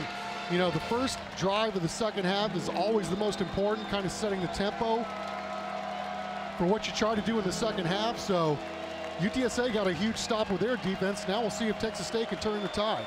And a big test for Sturm here. 3rd down, short drop, throws it, caught, 1st down, Roadrunners, 1-on-1. Josh Stewart just beat his man. When in doubt, get the ball to number 80. This guy has got a body like a tight end, runs like a cheetah. You saw the end. Defender draped all over him, still able to find the ears, and a huge pickup on 3rd and long for UTSA's offense. And Sturm just calm, stood in there and delivered a strike, 15 yards on the game. That's improvement from Dalton from his early careers. He hands inside, watch out. Jalen Rhodes had a chance to pop it. Ball did come out at the end, but I believe he got it back. Kerry Thomas Jr. fell on it. It's another, he got guys pulling, trucking. The ball come out? Indeed it did. Good hustle there by Kerry Thomas Jr. Keep the drive alive for UTSA after the big game. A.J. Krozik on the tackle. Calls it to come out right as about the time he hit the ground. Here's Rhodes again. Wants to turn it inside. Another good hard tackle by the Texas State defense. I'll tell you what, 18 has done a fantastic job all night long. Frankie Griffin in space. You can count on him. He doesn't need help. He'll make that tackle in space. Yeah, and Stephon Johnson too, and that's what you got to do. You got to get more guys to the ball carrier. UTSA is super big up front, and we talked about how active Texas State is on their 2nd and 3rd lines of defense. That's what's got to happen if they want to stop the run, which you know Coach Withers was talking about trying to do here in the second half. 2nd down and 7. Sturm floats it out there to Marquez McNair. McNair, who's been injured and kind of saw his spot on the depth chart fall down because he's been out. just got back last week and was working his way back in the lineup. But you remember the last couple of years, he was a favorite target and had a lot of touchdown plays for UTSA. Yeah, he's super athletic and very electric. Kind of guy you want to get open in space, but just a great job by Sturm. Not only getting the errant snap, but then corralling the ball and putting some nice touch on it. And a great block outside, too, by Greg Campbell Jr. helping out his wide receiver mate. New set of downs. It's Clay. He goes forward for about another 3 or 4. Good old-fashioned smash mouth football, 3 yards in a cloud of dust. That offensive line doing the job. Jordan Mitty making the tackle for the Bobcats. Right, Stephon Beard, a lot of guys throwing blocks up there, and it's like being in a boxing match. You got all these body blows, and they will take its toll on its defense. Yeah, and if they're having a hard time with Rhodes and Clay, just wait till you get a look at B.J. Daniels, who may get some snaps here before this thing's all over. Big, strong running back. Sturm fires. Thomas makes a man miss. Kerry Thomas Jr. making a great one-on-one play. Dalton Sturm got hit late. No flag, but he was slow getting up. And Chuck, you and I have talked about that. Brian London making the tackle after that 14-yard gain, but they lose 14. Things change quickly for this Roadrunner Nation. Yeah, he's definitely the guy you want back there at all times, and just a guy doing a really good job staying at home, putting the pressure on him. It's Frankie Griffin from his outside linebacking spot. He had one goal there, that was to get to the quarterback, and he almost got home. Sturm to Clay, makes one guy miss, picks up about 2.5. But yeah, Sturm felt that one as he buried him all the way into the turf. Savion Patton with the tackle, and Clay will come out. This is what you like to see from your running backs. Guy gets contacted and still moves forward for a couple of yards. 10th play of this drive as UTSA moves to the 32-yard line. 2nd down and 8. Rhodes back in at tailback. Dannon Cavill in. Here's Rhodes. Look out, Jalen Rhodes. 1st down and more, all the way down to the 15-yard line. What a first half he had. First he had that long run for a touchdown that went over 60, and he's coming up a little dinged. But just the patience and the vision of Jalen Rhodes, and hopefully he'll be okay, because obviously can't afford to lose him. No, he's the guy back there for sure. I don't know if it was left arm or shoulder, but yeah, he came out gingerly. Clay will go back in. Cavill's in on the left side. Big Josh Stewart soloed up one-on-one at the top of your screen. Look out for that.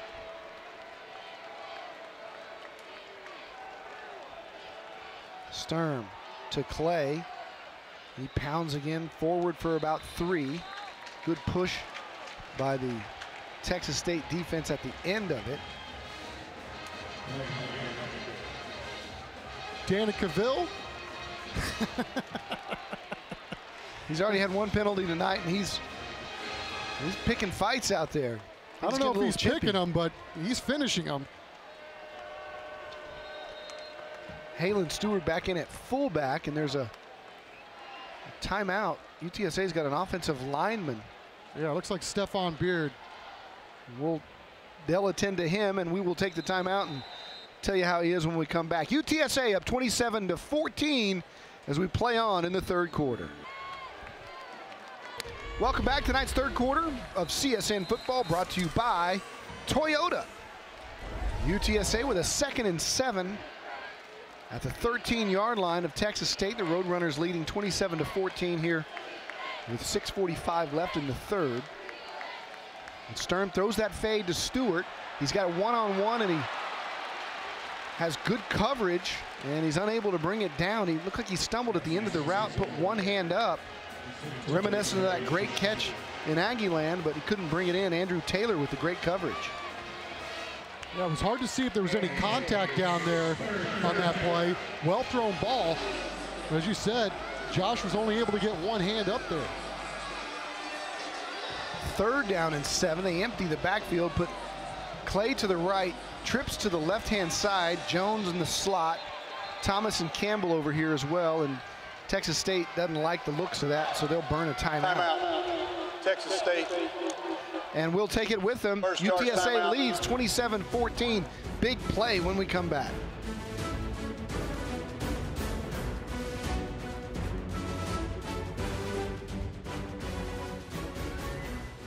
Third quarter, UTSA 27, Texas State 14, and two key contributors for Texas State, number 10, Mason Hayes, and number 42, Ishmael Davis, are out. You can see they're on crutches. Number 10, Mason Hayes, is one of their best receivers. He scored a touchdown last week.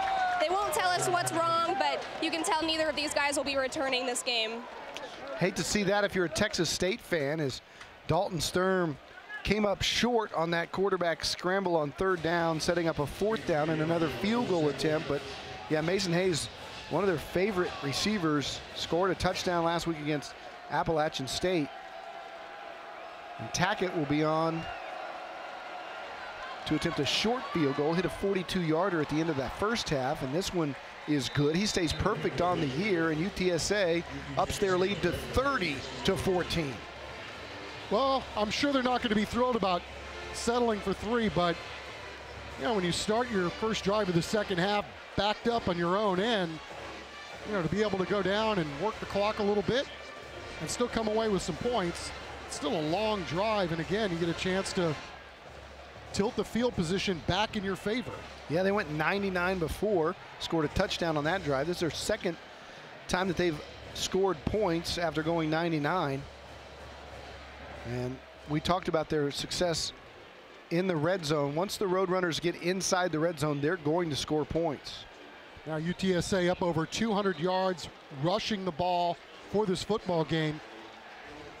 And again, another long drive. It's been a staple for UTSA all season long as we take a look at our North Star Jeep scoring summary. Ends with the Sackett field goal, but North Star Dodge open Sunday. North Star Dodge is your savings destination. All right, remember, all second half replays are presented by Thomas J. Henry. When you or your family need help, call Thomas J. 24/7, nights and weekends, as Daniel Portillo tees it up. Again, Jeremiah Hadel and Anthony Smith back deep for the Cats. High kick. Be taken, well, he's going to let it go right through the back of the end zone. And good kicking all around from the Roadrunner special teams tonight. Sackett with the field goals, and Portillo on kickoff has been spectacular. Again, these are two programs that, you know, you never realize how big special teams are until you see them when they don't work. And Texas State had 8 or 9 blocked kicks last year. Oh, they're one of the best in the country. Yeah, and they blocked a kick last week. And then, Don, I don't remember how many games we did last year, but how many times did UTSA do something huge on special teams that either led to a score or they ended up getting themselves a score on special teams? So both of these programs take great pride knowing that you can make some really good things happen by just taking care of that phase of the game. To be a 30-second timeout. UTSA also shows you lots of different looks defensively with Pete Golding's system, and Texas State not quite ready for that look from the defense, and so Everett Withers very happy burning a timeout there to make sure that this drive gets started on the right foot. Pete Golding will come at you with disguises. He will change the look of that thing 3 times pre-snap. Yeah, and they're a defense that likes to play downhill. They've given up some big plays tonight, so I know he's going to have some things he could talk about with his young defense going into next week. But, you know, for the most part, they're doing their share of great things again tonight, holding down this Bobcat offense.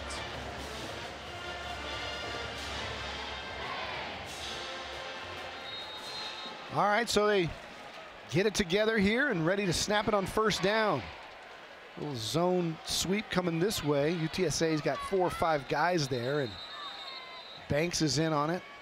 Anthony Smith. Big Franklin USC also there for the Roadrunners. And you're getting a feel for how stressful this game has been on both of these teams. I mean, it has been high level, lots of pads clanking, helmets mashing. We talked about the injuries, and Stephon Johnson, the safety for Texas State, also on the sideline in this football game. So both teams have had their share of injuries in this contest alone. Back shoulder fade intended for Anthony Smith. Incomplete. Marcus Curry on the coverage. And, you know, it's not a sack. It's not even really a hurry.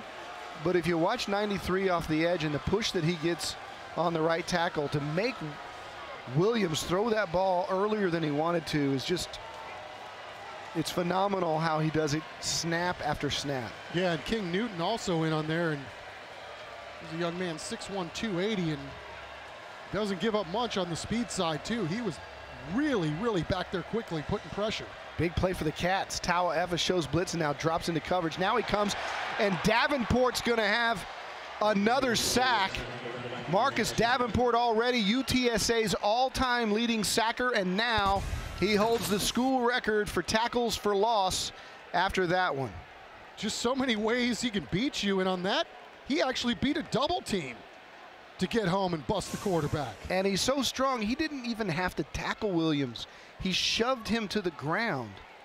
Well, he showed off a lot of moves already tonight. You know, he's got that power rush, and then, you know, he can beat you with the speed as well. So a lot for a defense to try to manage with that guy. Here's Brady Jones. Wanted to return it. Did a knee go down? No, but a flag flies to make it 2. Jones still on his feet across the 40 to the 35, but we got laundry everywhere. 26 yards on the return, but a couple of different things. I thought his knee might have touched back there. Nicholas Daniels on the tackle. Chuck, did he wave his arm like a fair catch and then return it? That's a penalty. Yeah, I don't think he did. But we'll take a look. He's got his hands.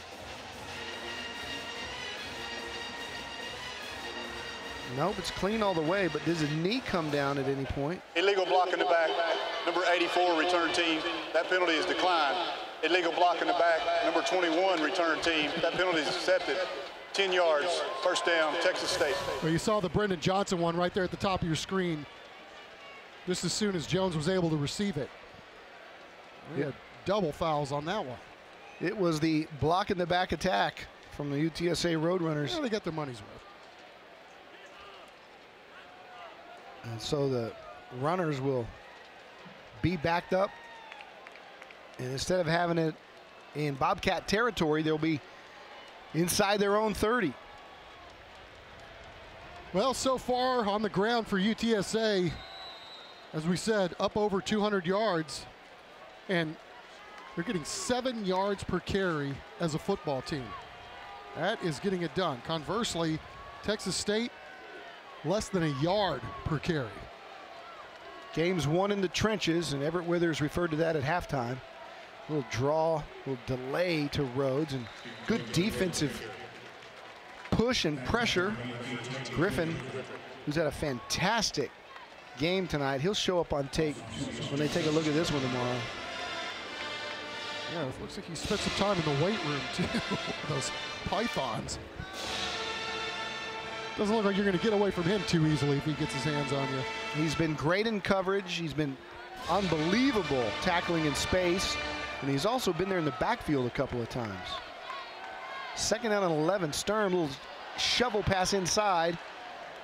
Rhodes gets pushed back, but then bounces off like a pinball and comes back across the 30. Gabe Lloyd there.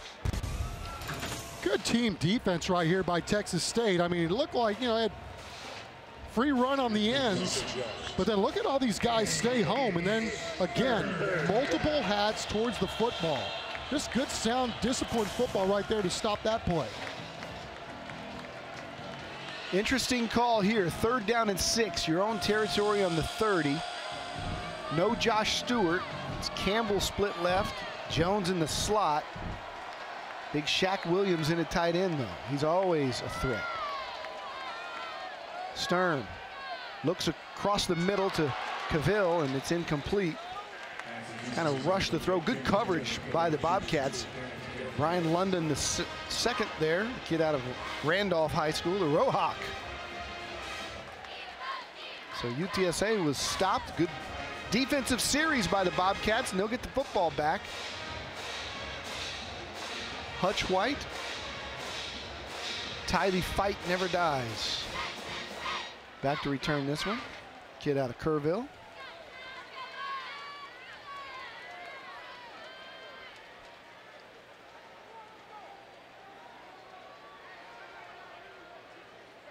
Roots' punt is going to be fielded by Hutch right there at the 30. He's content taking it on the fair catch right there. Hey, our game highlights brought to you by Ruth's Chris Steakhouse with 3 locations in San Antonio, the Riverwalk, the airport area, and the La Cantera Terrace. As we look at our upcoming games here on the CityWide Sports Network, we got Abilene Christian and UIW next Saturday on KCWX. And on October 7th, UTSA will be hosting Southern Miss, a little Conference USA opener. Can't wait to do a lot of these games around San Antonio and the area. CityWide Sports bringing you all the action week in and week out. Admit it, you get a little goosebumps when you see Southern Miss, knowing that that's where Brett Favre came from. I do a little bit. You just get a couple of goosebumps. That was like 150 years ago, though, bro. I know, but you're such a big Packer fan. I just thought if I mentioned Favre's name. Yeah, you're right. I'm ready to hit somebody. 2nd down and 9, 2:11 to play here in the 3rd. Williams in the pistol. Wants to fire it, does over the middle, got a man, it's caught for a 1st down. CJ Levine with the tackle on Hutch White. But the antler from Kerrville.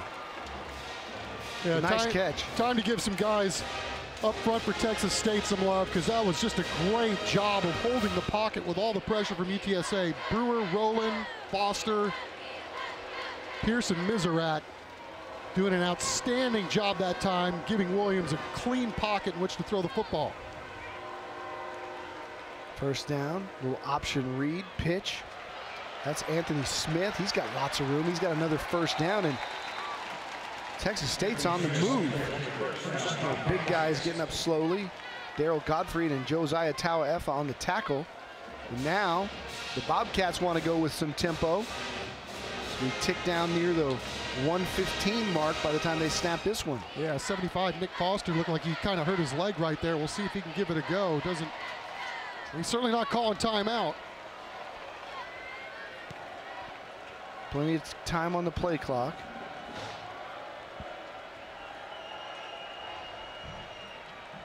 And another option pitch.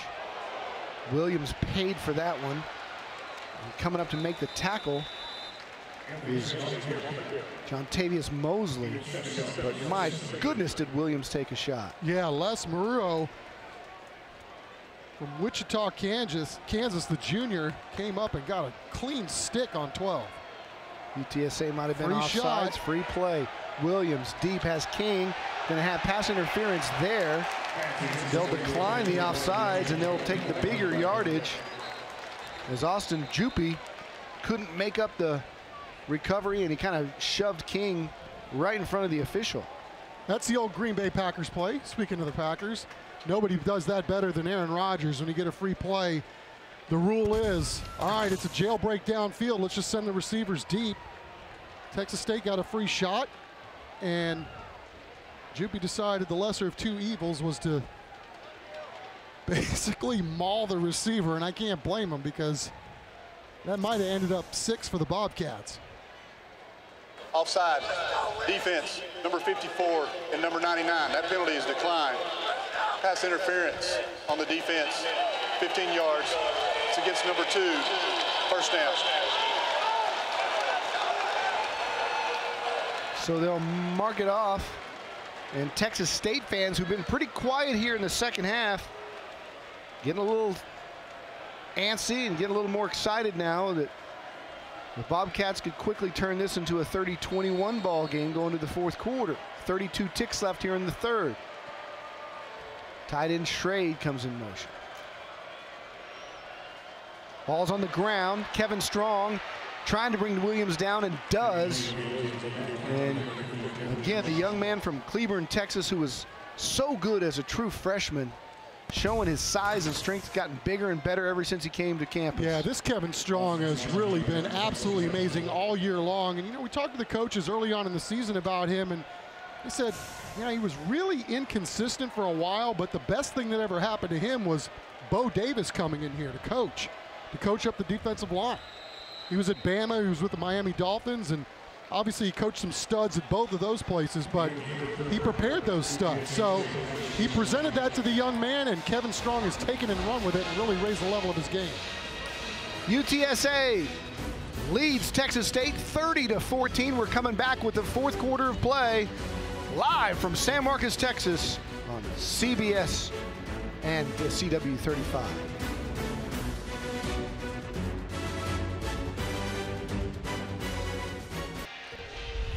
Hey, welcome back to San Marcos. All fourth quarter action tonight on the CityWide Sports Network, brought to you by HEB. Texas State on the move, switches ends. Second down and 12 for the Bobcats. They trail at 30-14.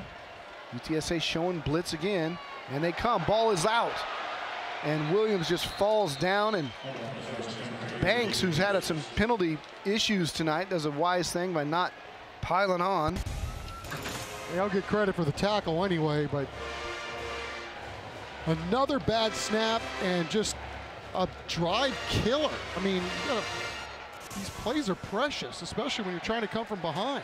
Texas State has 12 first downs tonight, 4 on UTSA penalties, 2 rushing and 6 passing.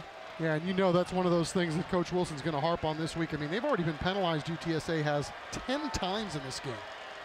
Tau Effa shows blitz again, drops again, ball's thrown.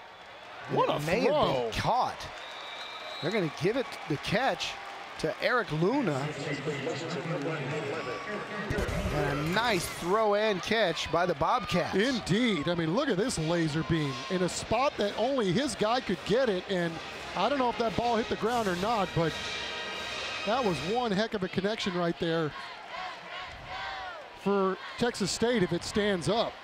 James Sherman running on to try the field goal attempt. So we take another look. There's going to be a stoppage in play, and they're going to look at it here.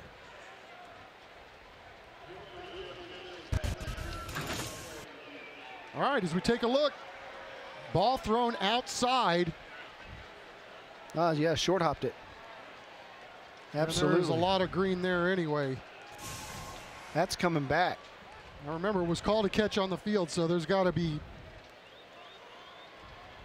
visual evidence that's as to clear prove otherwise. Yeah, but I think that's as clear as you can see it. That ball definitely hit the turf and bounced right back up into him. Reminded me of Chuck McIntyre playing shortstop. No, I would have booted it. Yeah, they're taking a look. We got another angle, guys. You could see, even though you had to look one more time, you can see the on the right-hand side. It's hard to see because his elbow's out there, but look on the far right-hand side of the screen and you'll see it bounce right there and then pop back up into his chest. But see, I don't know. I mean, that's the thing. Just from that one angle alone.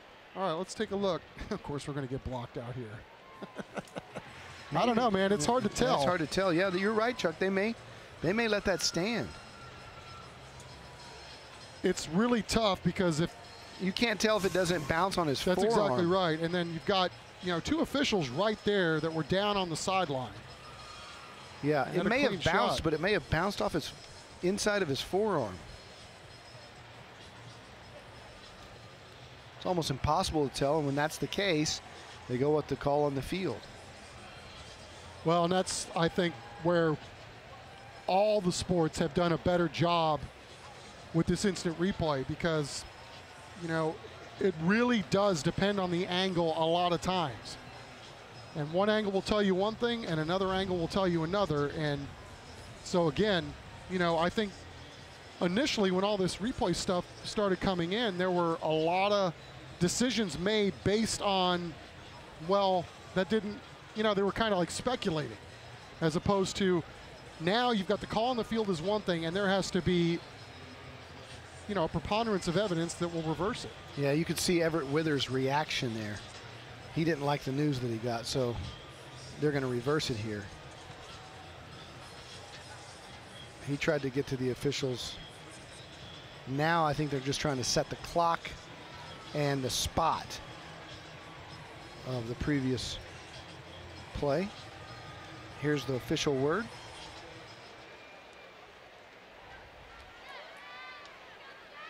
Play is reversed to an incomplete pass. Will be 4th down at the 37-yard line. Please reset the clock to 14-19. 4th down, Texas State. And so instead of a long field goal attempt and trying to get points, Texas State will be forced to punt. And standing at his 50 is Marcus Ripley. Brady Jones back, heels planted right at the 10-yard line, just like you're coached. Anything over your head, you let go. Ripley kicks a high one. Jones is going to call fair catch. It's going to bounce into the end zone, and so UTSA won't have to go 99 this time. 37-yard punt. Roadrunners on top of the Bobcats, 30-14. Welcome back, Texas State fans. Still in the party mood. They got their chests painted and helmets on. Yeah, it looks like the Texas State Athletic Department just gave somebody down there $1,000. I'd be in a good mood too. I have to go down there and get me one of those. 1st and 10, Roadrunners with the football. They lead. Dalton Sturm in trouble, and he's brought down. A great play by the Texas State defense. Jordan Mitty in there, big number 51. Coach is really high on him when we talked to Everett Withers this week. Yeah, and great coverage downfield too. There was really nowhere to go with the football for Dalton Sturm, and he hasn't been on his backside too often this year, back there at quarterback, but decided that discretion was the better part of valor there and lived to fight another down. Don't want to throw the ball in traffic with a big lead. Inside, it's a run all the way for Sturm. Quarterback keeper, watch out. Dalton Sturm's got speed. Can't quite get away from the trailing linebacker, Hal Vinson, but Sturm was very close to housing that one, 35 yards. Well, we haven't seen a whole lot of that in this particular game, but people that watch UTSA for a living, well, we've seen this quite a bit. I mean, he does have a lot of speed, and he's just like another running back there. We talked about how he can beat you with his arm and how great he's been throwing the football this year. He really hasn't had to run the ball a whole lot, but he's had some really big explosive plays already this year, though. Running it, taking it, and doing his thing. Saw one called back earlier where he went about 65. He'll pump and go over the middle. That's just dropped as Brady Jones tried to catch it on his back hip, a little bit behind him from the arm of Sturm. Brady'd still like to catch that one. Usually catches everything thrown his way. Yeah, just a great route and a great throw, too. I mean, it looked like Dalton had to thread the needle on that one, and UTSA did everything but make the connection there. Sets up 2nd down and 10. UTSA now in Bobcat territory. Here's Clay up the middle. It's worked all night for the Roadrunners. There's a dominating performance by the offensive line as A.J. Krozik makes the tackle. Yeah, again, on both sides of the football, and I'm sure, you know, that was one of the things that Everett Withers from Texas State wanted to establish in this ball game was strong offensive line play and strong defensive line play, and in this game so far, it has been just the opposite.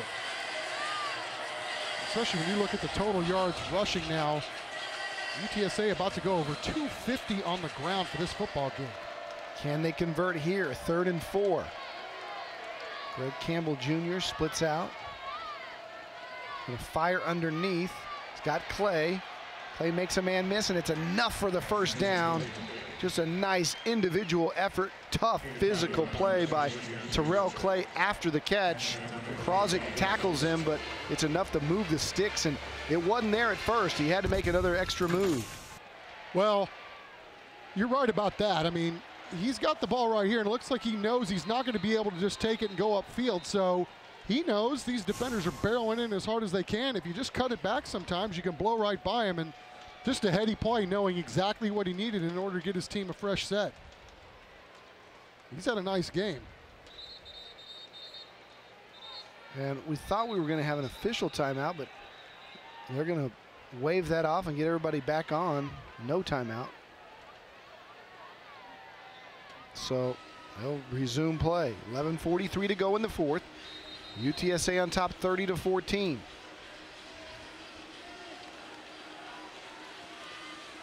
Just physically right now, UTSA, it's pretty much been all you can eat running the football. Jalen Rhodes back in at tailback. And he's got the carry right up the middle. Rhodes pops it to the outside. Rhodes with one man to beat. Can he get to the cone? He does. Are they going to give it to him? Touchdown, Roadrunners. Jalen Rhodes, 36 yards with a fantastic extension at the stick to put that football on the pylon. They might look at this. Well, they will. They look at all scoring plays, but watch this. I don't know. Did the knee get down before he hit the pylon? I don't know. We're going to have to stop it and freeze it in order to see. They'll run, sack it out. I would think the whistle would blow, and it does. Let's take a look at it, guys. Same angle's great. Ruling on the field is a touchdown. The previous play is either way, it was a heck of a run. And you're right.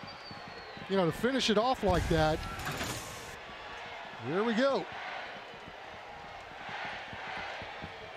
Still no knee. Can't tell. There's the knee. The ball's across. I get a little better angle right here. And there's one more that's even better right at the end. This one.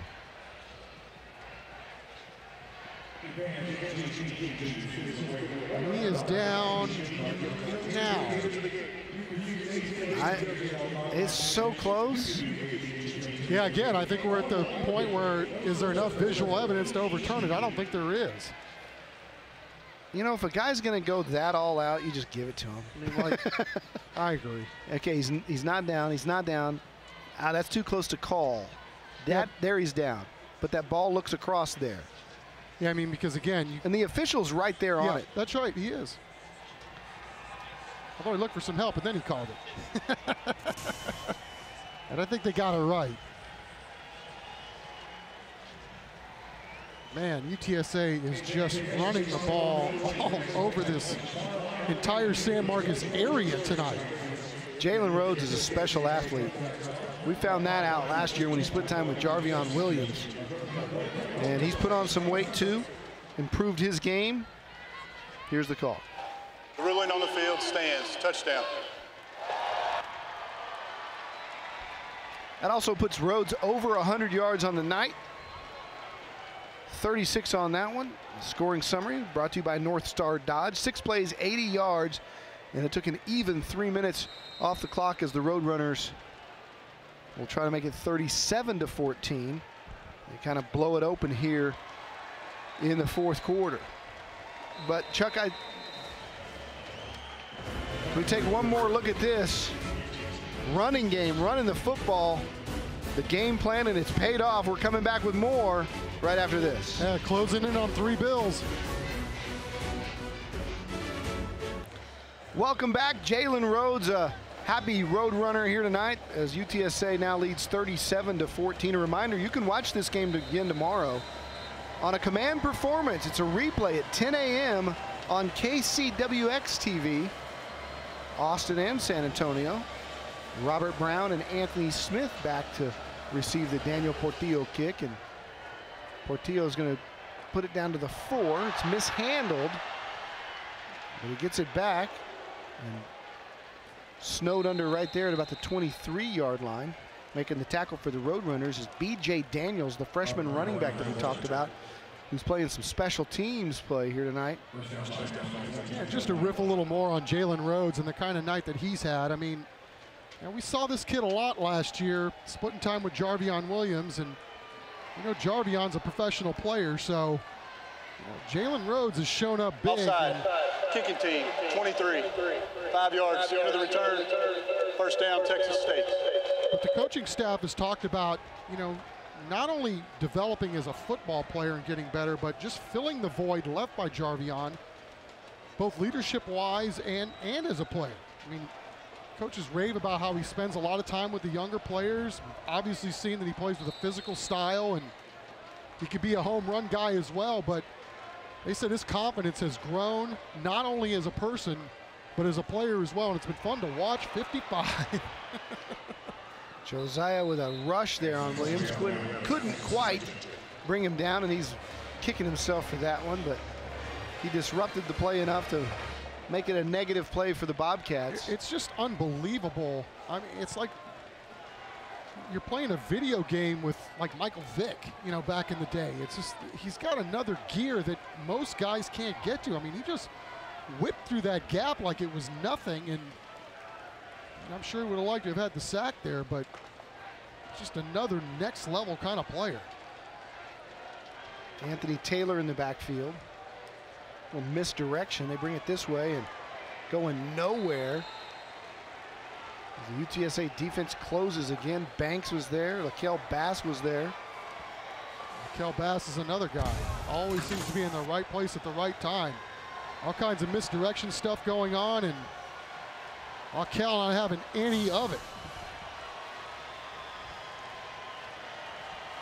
And you know, those big beasties up front for UTSA are really licking their chops here on 3rd and long. 3rd and 11. Davenport and Banks, the ends are still in. See if Tauefa comes. He's been flirting with it all night. He drops instead.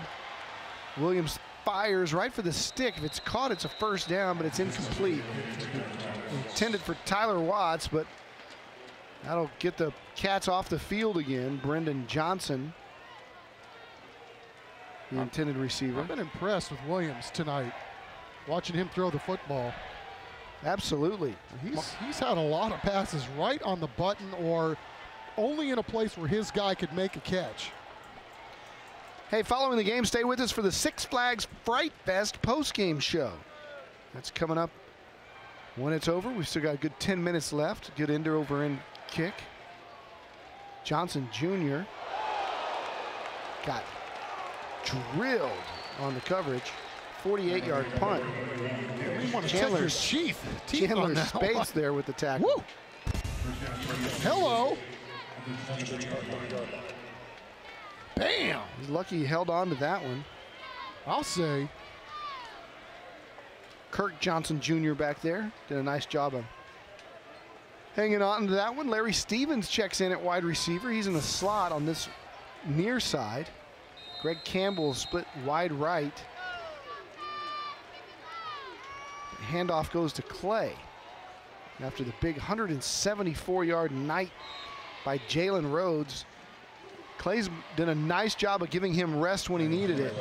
They've been a 1-2 punch tonight. Yeah, just about everybody who's toe to the rock has done something great for UTSA tonight. Now up over 8 yards per carry on the ball game and closing in on a 300-yard night on the ground.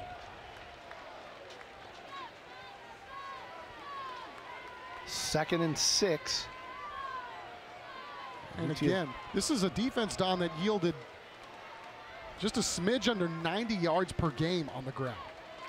Yeah, the size difference we noticed in pregame as Clay is drilled by Mitty was that, you know, 20, 30 pounds a man is going to take its toll over 4 quarters. And you could just tell in the eyeball test that UTSA's interior, both offense and defensive lines, were just much bigger than the kids at Texas State.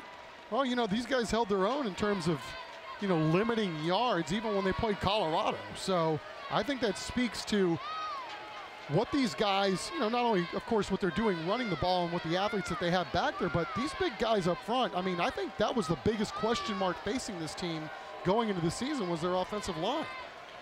Sturm kind of fumbled it, but completes it to Brady Jones. Brady Jones picks up a first down all the way down to the 46-yard line. Krozik with a nice pickup, but look at the job of Sturm to stick with it. It went between his legs. That's his old basketball drills coming through. You got to do that basketball dribbling between your legs. Yeah, Aaron Rodgers does that too. The thing where they spin the ball between their legs as quick as they can. See how many reps? Yeah, I know. I got to get off that. There's a little bit of over pursuit there on the back end too, and a nice job by Jones to get quite a few yards after the catch. B.J. Daniels in at tailback. He's the freshman we told you about. He's bigger than the other two backs, and he's strong, and he runs it right up the middle, and he's still on his feet. He picks up about 5 with his forward progress to the 49. Nicholas Daniels, and like I said earlier, if you get tired of tackling Jalen Rhodes and Tyrell Clay, just wait till you get a load of 33. 6'2", 210 pounds, true freshman out of Melbourne, Florida, had initially committed to Syracuse, had lots of offers from the SEC and the ACC, and decided to come to UTSA, and he is, one of those prized recruits of Frank Wilson who, feels victorious that he beat some of the big boys to get this young man. Here he is with the football, and the helmet comes off. Thought it was the ball for a second. And running off the field is Devin Rothrock, the fullback. I didn't see a penalty. That's one of those, maybe he stopped. No, he did. No, he's got to come off for one play. Right. After you lose the hat. You stop, but you cannot continue. And maybe he didn't. I don't understand that rule. Well, he's just trying to protect himself, I think, at that point, because somebody got their hands up around his head. Brett Winnigan in. And he splits out. So 5 wides for Sturm. And he loads the football. Texas State has a recovery at the 40-yard line. Sturm got drilled. Savion Patton comes up with the ball, and Texas State is in business. Boy, the Bobcats had about 4 guys get through creases here. Look at this. I mean, I don't think Dalton had a chance on the jailbreak. And that's the first time that he's turned the ball over all year. And yeah, exactly right. His ball just slips out of his hands. Just came right out. And you know what? That'll give Frank Wilson the same juice he got last year, as Willie Jones III comes in at quarterback for the Bobcats. So they got a change there. Sprints out, throws right, caught. About a gain of 5. Eric Luna with the catch. Brendan Johnson with the coverage, and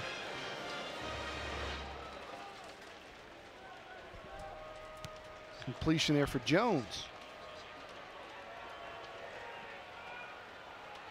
Freshman from Silsbee. Flag flies. He throws it down, and ball is picked off but out of bounds. We're seeing some substitutions on both sides. Yeah, and that was a free play for the Bobcats. Offside. Defense. 98. 5 yards. Replay, second down. Yeah, both these teams loading up, getting ready for league play. Honestly, it has been something to behold for UTSA to start this season. So they look like they're going to start the year. First down, Texas State, result of the penalty. 3-0 for the first time in like 5 years. I mean, to think that they've held their last 4 opponents to fewer than 300 yards, and Texas State yet to get over 200 yards at this point, it's really something else. I mean, you got a defense that's this good and this talented. You got to believe they're going to be able to go a long, long way with that if they can stay healthy. Fans from both teams starting to head for the exits as Jones goes outside. Big collision right on the sideline. And you can see that guys are still flying around. Carl Austin and Clayton Johnson.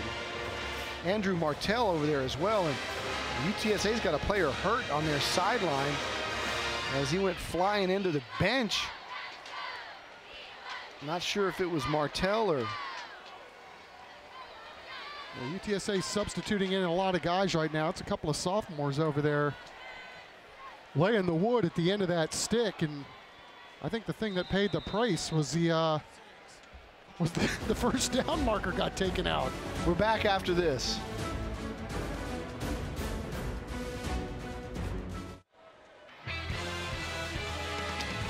All right, we're looking at our Sun Belt standings, brought to you by the San Marcos Convention and Visitors Bureau. Is Texas State trying to stay right there in the thick of it. And conference just getting started with Troy in the lead at 2-1. Here's second down. Jones loses the football, trying to get out of trouble, staying on his feet, but a host of Roadrunners run him down, including Lawrence Jackson and Andrew Acosta, Aquarius Henry. And we certainly hope for the best for Andrew Martell, who got dinged on that last play. But this Texas State team, Don, just as they go forward into league play, very, very young. A lot of growing pains are going to come along the way. Two seniors starting on both sides of the football. UTSA going with a number of backups here, as is Texas State. Third down, trying to get some guys some experience here. Jones buying some time, not going to be able to get it off, and being run down right at the sideline by Taylor Perry from Crosby, Texas. Speed everywhere. I mean, stacking them, starters, backups. Taylor Perry, I mean, just stride for stride. Not allowing that thing to get past the line of scrimmage. I love Madea and all his movies. Oh, that's Tyler Perry. Sorry. That's too easy. Oh, that's good. Walter Jones scrambling, firing, just overshot the intended receiver. Caleb Twyford, the intended receiver. Oh, nothing wrong with the young man's arm strength right there, throwing that on the run, and that was a missile. Turn it over on downs. They're on fourth down, and UTSA will take over, and we'll see if young Bryce Rivers can bounce back from the outing he had against Southern.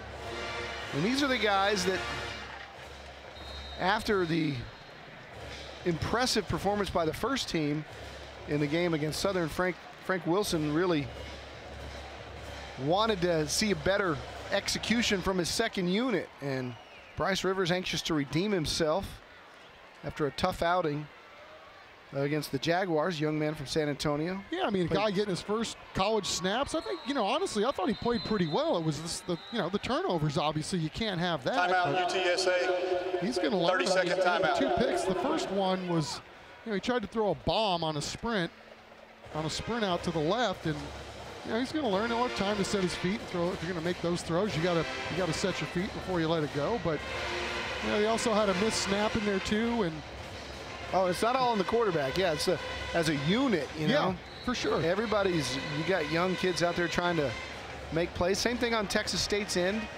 Got young guys out there getting their first college snaps, and guys who don't play a lot. And you just want to see growth as a coach. You want to see guys improve.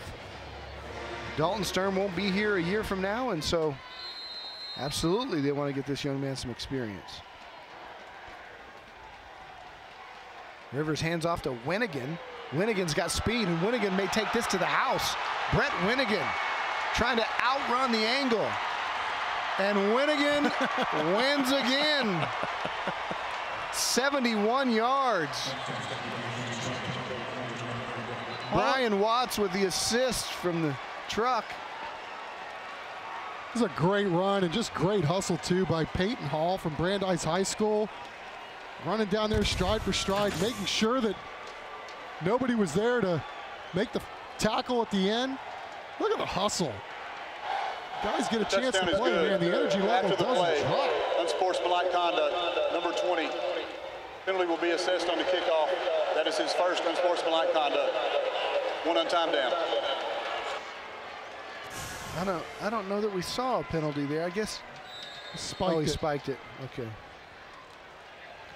Frank Wilson's biggest problem this year is celebration penalties. I guess if you're a coach, as long as you're scoring touchdown, you can deal with the extra 15 yards on the kickoff. They're having a good chuckle about it, but I mean, look at the cavernous holes. I mean, it's just absolutely stunning what UTSA is doing on the ground tonight. Up 290 yards rushing on the ground.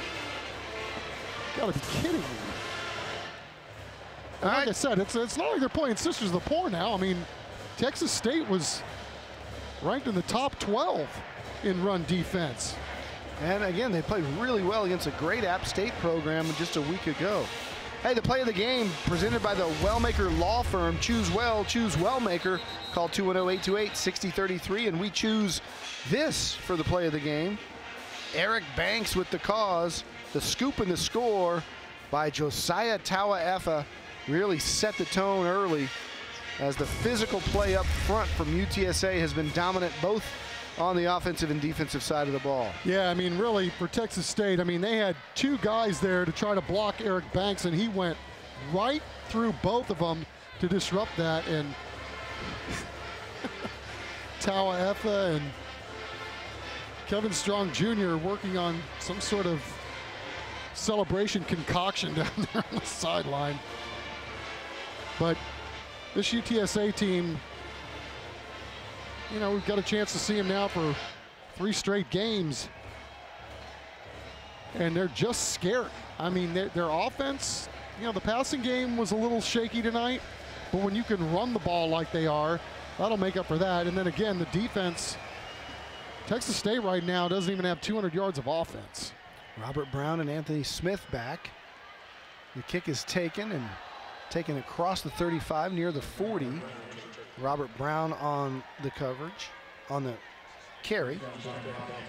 Remember, you can watch this game again tomorrow morning at 10 a.m. on KCWX. That's tomorrow morning on KCWX TV in a command performance replay at 10 a.m. Obviously, Texas State is going to be in throw mode. Right now, they've only gotten 20 yards on the ground, Texas State has in this football game. So UTSA's defense, we talked about them being nationally ranked in many categories. It's only going to get better after this one. Conference USA has been put on notice, folks. Jones hands it off and stretching it out very nicely for UTSA. Booker Brown. Joshua Booker Brown out of Spring, Texas. And another young one, just a freshman. That's, again, what Frank Wilson has done to stack the talent around here. We talked about this last week with Coach Coker, and you know, a lot of these are his guys. There's no question about it. They've been really coached up, and the future looks bright too with a lot of these young guys. Jalen Versa doing a nice job. Excuse me, Nelson. Yeah, they got 14 on that play and only had 20 going into that possession. Jalen Nelson out of Duncanville High School in Duncanville, Texas. He's a freshman, true freshman. Another one of those young guys are taking a look at. Yeah, Texas State, that's pretty much their entire team.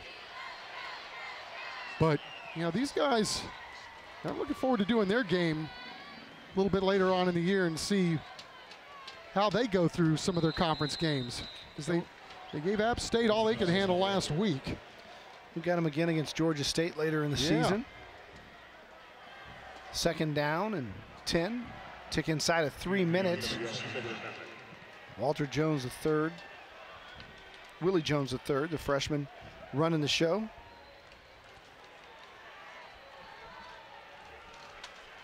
Out of Silsbee, Texas.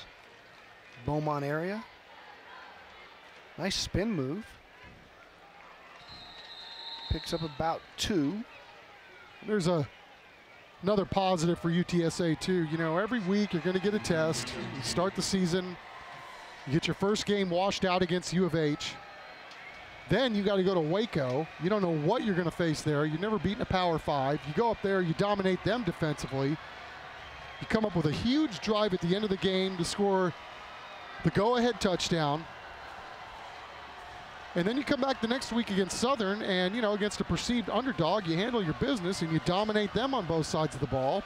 And then again, you get a perceived underdog again tonight. I don't know what the line on this game was, but you know, a friend told me a really good job of coming in and handling their own business week to week. A friend told me it was 13.5. That was it? 13.5, yeah. Because of the rivalry game, you get, Chuck, the rivalry like this, you can throw out the records. Yep, that's true. I liked what Josiah Tauaefa said earlier this week. It's like, yeah, you know, we don't have much of a football rivalry yet, but from a student's perspective, he goes, yeah, I don't like that school, and I know they don't like us. So, and I think that's how most Texas State alums kind of approach this game, and I'm sure the UTSA people did too. Hey, it's time to announce our CSN player of the game tonight, and is it really any question? How about the game that Jalen Rhodes had? He scored just about every way possible. Showed off his ability running the football, 174 yards at last count. Couple of long touchdown runs. Great effort diving in one. His second one. And just a dominant performance. You can tell he's put on weight since last season.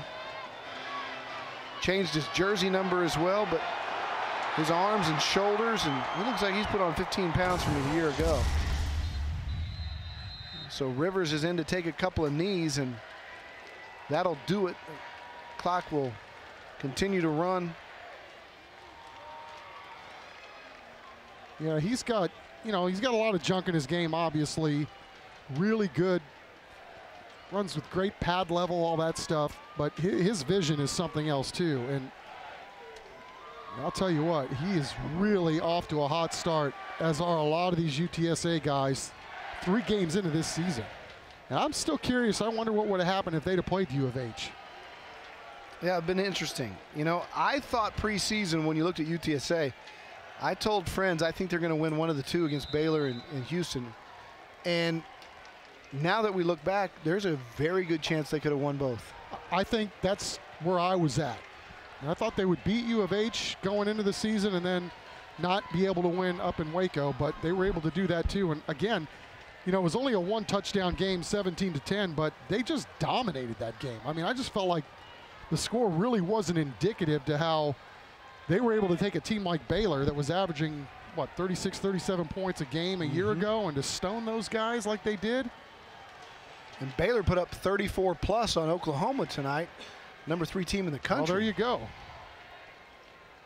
There you go. That says it all. I mean, this team has put others on notice, I think. The UTSA Roadrunners in their second meeting with the Texas State Bobcats are the victors tonight, 44-14. They will take home the I-35 trophy. Again, a rivalry in its infancy in the sport of football, but deep-seated in baseball, basketball, and other sports. But tonight it was all Roadrunners, 44-14, our final score. Got a lot more coming for you on the post-game show. And we'll look ahead to what's next for the Roadrunners. And also for the Texas State Bobcats. We'll do all that when we come back right after this.